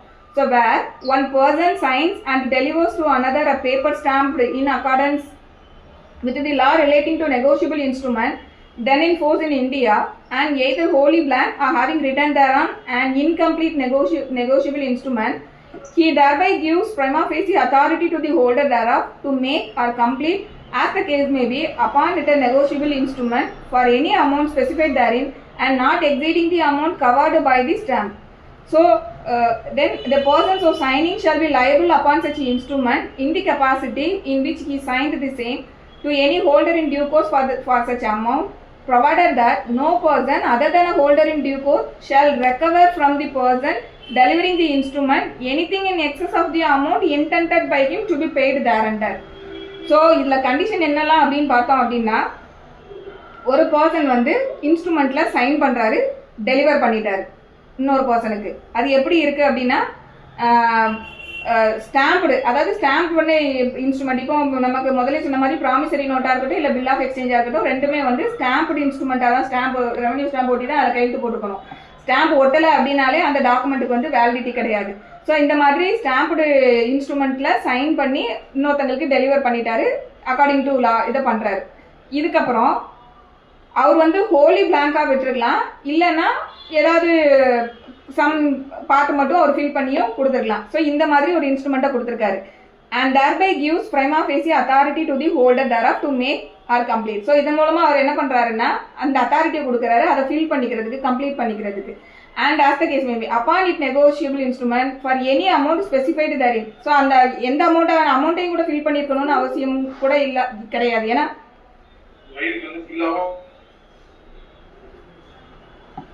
ஓகே, ஸோ எந்த அமௌண்ட்டுக்கு வேணும்னாலும் அவங்க ஃபில் பண்ணிக்கலான்ற அந்த அத்தாரிட்டியை கொடுத்துருக்கலாம். And not exceeding the amount covered by the stamp. இப்போ ஸ்டாம்ப் வந்து ரெவன்யூ ஸ்டாம்ப் வந்து ஒரு பர்டிகுலர் அமௌண்ட் வரைக்கும் 1 ரூபி ஒட்டணும், அதுக்கு மேலே வந்து 2 rupees, இந்த மாதிரி ரெவன்யூ ஸ்டாம்பை வந்து எந்தெந்த எவ்வளோ அமௌண்ட்டுக்கு எவ்வளோ ஸ்டாம்ப் ஒட்டணும்னு இருக்குது இல்லையா. ஸோ அந்த ஸ்டாம்ப் வந்து என்ன ஸ்டாம்ப் அதில் ஃபிக்ஸ் பண்ணியிருக்காங்களோ அந்த ஸ்டாம்புக்கு வந்து என்ன அமௌண்ட் வரைக்கும் கவர் ஆகுமோ அந்த அமௌண்ட்டுக்குள்ளே உள்ள அமௌண்ட்டுக்கு வந்து அவர் ஃபில் பண்ணிக்கிறதுக்கான அத்தாரிட்டியை வந்து கொடுத்துருக்கிறாரு அப்படிங்கிறது தான் இதில்.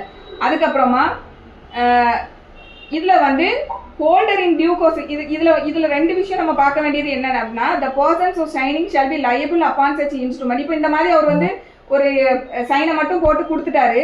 இப்போ அவருக்கோட லயபிலிட்டி என்ன அப்படின்னா, the persons of signing shall be liable upon such instrument in the capacity in which he signed the same to any holder in due course for such amount. இப்போ நம்ம முதல்ல மேலே பார்த்தோம் holder and holder in due கோர்ஸ்ன்னு பார்த்தோம். Suppose இவர் வந்து இந்த இன்கொயிட் இன்ஸ்ட்ருமெண்ட்டை ஒரு ஹோல்டர் இன் டியூ கோர்ஸ்ன்ற கெப்பாசிட்டியில் ஒருத்தருக்கு கொடுத்துருக்காரு, அதாவது ஃபார் கன்சிடரேஷனுக்காக இந்த டாக்குமெண்ட்டை அவர் எக்ஸிக்யூட் பண்ணி ஒருத்தர் கையில் கொடுத்துருக்காரு அப்படிங்கும்போது அது ஒன்று. அடுத்தப்ப provided that no person other than a holder in due course shall recover from the person delivering the instrument anything in excess of the amount intended by him to be paid thereon. இப்போ holder in due கோர்ஸ்ன்னு வச்சுக்கிடுவோமே, அவரை பொறுத்த வரைக்கும் அப்படி கம்ப்ளீட்டாக அவருக்கு வந்து secured ஒரு ப்ரிமைசஸில் அவர் இருக்காரு. என்னன்னா அதில் என்ன ஸ்டாம்ப் ஒட்டியிருக்கோ அந்த ஸ்டாம்புக்கு வந்து எவ்வளோ அமௌண்ட் வரைக்கும் அவர் அதில் கிளைம் பண்ண முடியுமோ அந்த அமௌண்ட்டுக்கு அவங்க அதில் ஃபில் பண்ணியிருந்தாங்கன்னா அதை வந்து அவர் அப்படியே அவரில் ரெக்கவர் பண்ணிக்கிறதுக்கு அவருக்கு ரைட்ஸ் வந்துடும். இதே வந்து ஹோல்டர் இன் டியூ கோர்ஸாக இல்லை, ஹோல்டராக இருக்காரு அப்படின்ற பட்சத்தில் அவருக்கு வந்து அந்த செக்யூர்டு ப்ரிமைசஸில் அவர் வரமாட்டார். என்ன அப்படி சொல்கிறாங்க அப்படின்னா, ஆக்சுவலி வந்து இப்போ ஒருத்தர் வந்து ஒரு அமௌண்ட்டை ஃபில் பண்ணாமல் ஒரு செக்கை வந்து கையெழுத்து போட்டு கொடுக்காருன்னு வச்சுக்கிடுவோமே, அவர் வந்து ஹோல்டர் இன் டியூ கோர்ஸாக இருக்காருன்ற போது இந்த செக்கை வந்து ரிசீவ் பண்ணின பர்சன் வந்து அவரில் எதில் என்ன அமௌண்ட் எழுதிக்கிட்டாலும் அந்த அமௌண்ட்டை வந்து அவர் அப்படியே டிராயர்கிட்ட இருந்து மேக்கர்கிட்ட இருந்து கலெக்ட் பண்ணிக்கிறதுக்கு அவருக்கு உரிமை வந்துடும். சப்போஸ் இதுவே வந்து ஒரு செக்கு வந்து ஃபில் பண்ணாத ஒரு செக், அமௌண்ட் ஃபில் பண்ணாத செக்கை வந்து ஒரு ஹோல்டர் கைக்கு வருது. இப்போ நான் உதாரணத்துக்கு சொன்ன மாதிரி கிஃப்ட் முதல்ல சொன்னேன் இல்லையா, அந்த மாதிரிலாம் வருதுன்ற நேச்சரில் வச்சுக்கிடுவோமே. அப்படி வரும்போது என்ன பண்ணுறாங்க அப்படின்னா, இந்த செக்கை எக்ஸிக்யூட் பண்ணின மேக்கர் ஒரு 10,000 ரூபாய்க்கு தான் ஒரு செக்கு வந்து அவர் 10,000 ரூபா ஃபில் பண்ணிக்கோங்கன்னு சொல்லி தான் கொடுத்துருக்காரு. ஆனால் இவங்க வந்து அதை எக்ஸஸ் அமௌண்ட் அதில் ஃபில் பண்ணிக்கிறாங்க, ஹோல்டர்ன்ற கெப்பாசிட்டியிலேருந்து எக்ஸஸான அமௌண்ட்டை ஃபில் பண்ணிக்கிறாங்க. அப்படிங்கும்போது அவர் ஒரிஜினலாக என்ன இன்டென்ஷனில் எவ்வளோ அமௌண்ட்டுக்கு கொடுத்தாரோ அந்த அமௌண்ட்டுக்கு தான் இவங்க வந்து என்டைட்டில்மெண்ட் உள்ள பர்சனாக இருப்பாங்க. மொத்தம் இவர் ஃபில் பண்ணின அமௌண்ட்டுக்கு அவங்க என்டைட்டில்மெண்ட் பர்சனாக இருக்க மாட்டாங்க. பட் இதுவே வந்து ஹோல்டர் இன் டியூ கோர்ஸாக இருக்காங்க அப்படின்ற பட்சத்தில் அவங்க வந்து அவர் என்ன இன்டென்ஷனில் கொடுத்தாரு அதெல்லாம் வந்து இம்மெட்டீரியல். அதில் என்ன அமௌண்ட் ஃபில் பண்ணியிருக்கோ அந்த அமௌண்ட்டுக்கான ஸ்டாம்ப் அதில் இருக்குது அப்படின்ற பட்சத்தில் அவர் வந்து கம்ப்ளீட்டாக அதில் இருக்கக்கூடிய அமௌண்ட்டை வந்து ரெக்கவர் பண்ணுறதுக்கு அவருக்கு வந்து என்டைட்டிலான பர்சனாக வந்துடுவார். ஸோ இதுதான் வந்து இந்த இன்கொயட் ஸ்டாம்ப்டு இன்ஸ்ட்ருமெண்ட்டில் வந்து அவங்க சொல்லியிருக்கக்கூடிய விஷயம். பட் இதை ப்ரூவ் பண்ணுறது இந்த வெறும் ஹோல்டர்ன்ற கெப்பாசிட்டியில் ஒருத்தர்